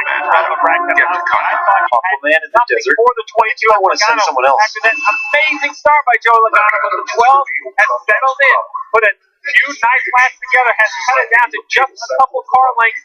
We have seen some late race just mistakes detected here. Black Adam opening the Ark of Eternity in Condor. Brainiac is also currently in Metropolis and sends Grodd to retrieve the Ark for study. Before Adam and Aquaman even enter the Ark, Grodd is there with a mind-controlled Green Arrow and Canary. Grodd would have had to travel around the world with Arrow and Canary in a matter of seconds. Whatever will Black Adam and Aquaman do against the terrible power that is a Black Canary and a guy with a bow? Somehow Grodd is already hiding inside the Ark, even though Adam just opened it. Brad Keselowski now is close again inside a car length on Joey Logano. Logano, Keselowski 1-2 at the drop of the green. Now they're 1-2 as they head for the dropping of the checkers. Why would you plan to work with him until you could kill him and take his ship? Insert your Harambe names here. You're saying I already used that sin? Well, that's just how game humor works. Just copy-paste that stuff. They really have to go to Condon to create the magic global light and bring down Brainiac shield. Black Adam's whole thing is he can do that anytime he wants, just like yelling Shazam. I can see why these betas are considered such a world-ending threat. Also, it's very hard to take their threats seriously when they're called betas. The Giants in this game never seem to remember that they can rip apart steel. I learned this move from Scorpion. You can also say my skull face was inspired by him as well. Superman returns with no explanation about where or why he was missing. You come out of turn 1 without the lead. You put that on yourself, it makes you mad. So he's got finding her should not be an issue. Hope you only have 20 minutes. Restart if needed. Wants to win this race. Actually, the time limit Brainiac gave you was for turning over Supergirl. She's now Brainiac's prisoner, so he should be leaving and burning the planet on his way out. Here's some more mind-controlled good guys for you to fight, since we're sure you haven't tired of that yet. Firestorm can make Kryptonite at will. It doesn't do that against Superman like he did against Supergirl. You have a plan out of the groove. It's a work in progress. But just here's the plan. 4 laps Superman. to go now. End of plan. The gap still a half a car length. Here comes Keselowski get the game as they go out finding 1 Supergirl with into 2. X-ray vision. Keselowski is there. The question is, where can he make the move? Logano has to be flawless. He cannot make a mistake. Both drivers riding the curve through turn 3. Here they go to 4. Just because Superman can be injured by it doesn't make you any less susceptible. Behind, and it's closing up even more. Into the braking zone. Logano's going to be defensive here. Neither driver steps out.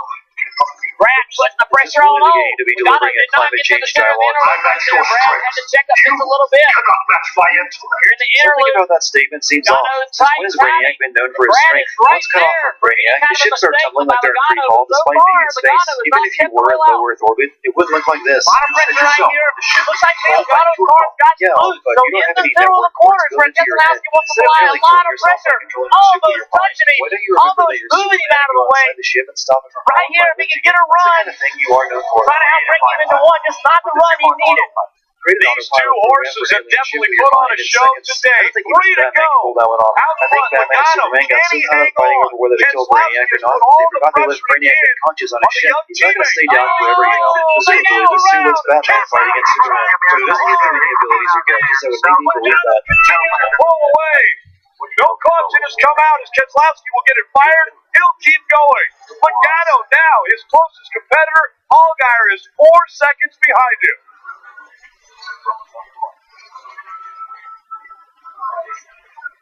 It only took 2 games before these two had an honest moment that put their fight against each other into perspective. He's pushing so hard. In that corner, that entry to turn 1, so I tend easy to agree. do that. The Phantom Zone sucks as a prison almost as much as Arkham does. Take a look at the replay. Those guys were pushing their cars so hard. Finally, Brad just got down in there too deep.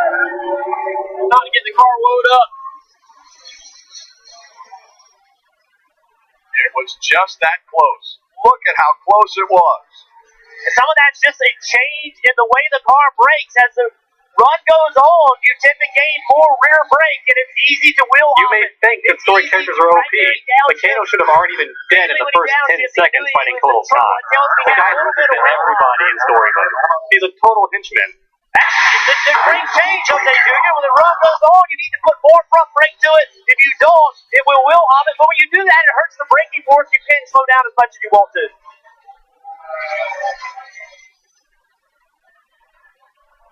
You would think it would be smooth sailing for the 22 of Joey Logano as he goes up through the S's once again. Under 2 laps to go, Logano down the back stretch and headed towards the inner loop. But the closest competitor to it is Justin Allgaier, 4.5 seconds back. Allgaier pushing as hard as he can.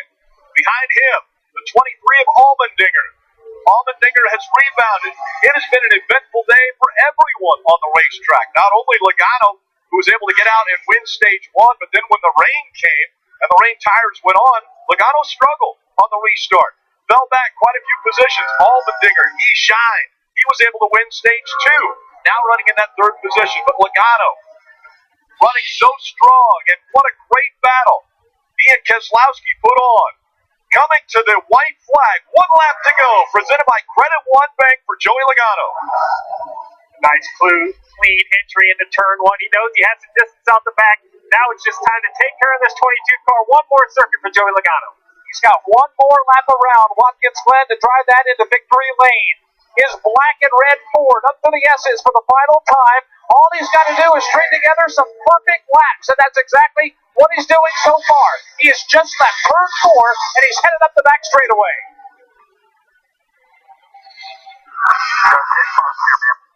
Easy into the inner loop here. Talk about emotions. A few laps ago, he had somebody put so much pressure on him, you didn't know whether he was going to be able to hold him off for the win. And you look up out of the mirror coming out of turn 1, and it's empty. Cruises out of the carousel toward turn 6. And what a great feeling when you have an opportunity as a race car driver to take the lead on a late race restart, manhandle them and take it from them. That's what Joey Logano did as he's coming to turn 7 and last corner on the race. 2 previous wins in Watkins Glen in the Xfinity Series, both starting from the pole. He did it again today. Started from the front. He'll finish up front. Logano wins at Watkins Glen. Good job, guys. Oh, that's fun. Big job. Heck of a job there, man. Heck of a job. That was awesome. Great restart there. You can burn that one down if you want to. You can ask me twice. And a victory lap for the 22 of Joey Logano as he works his way around the track one more time. And then the celebration will begin when he gets back to the finish line and grabs that checkered flag. We'll be here for it.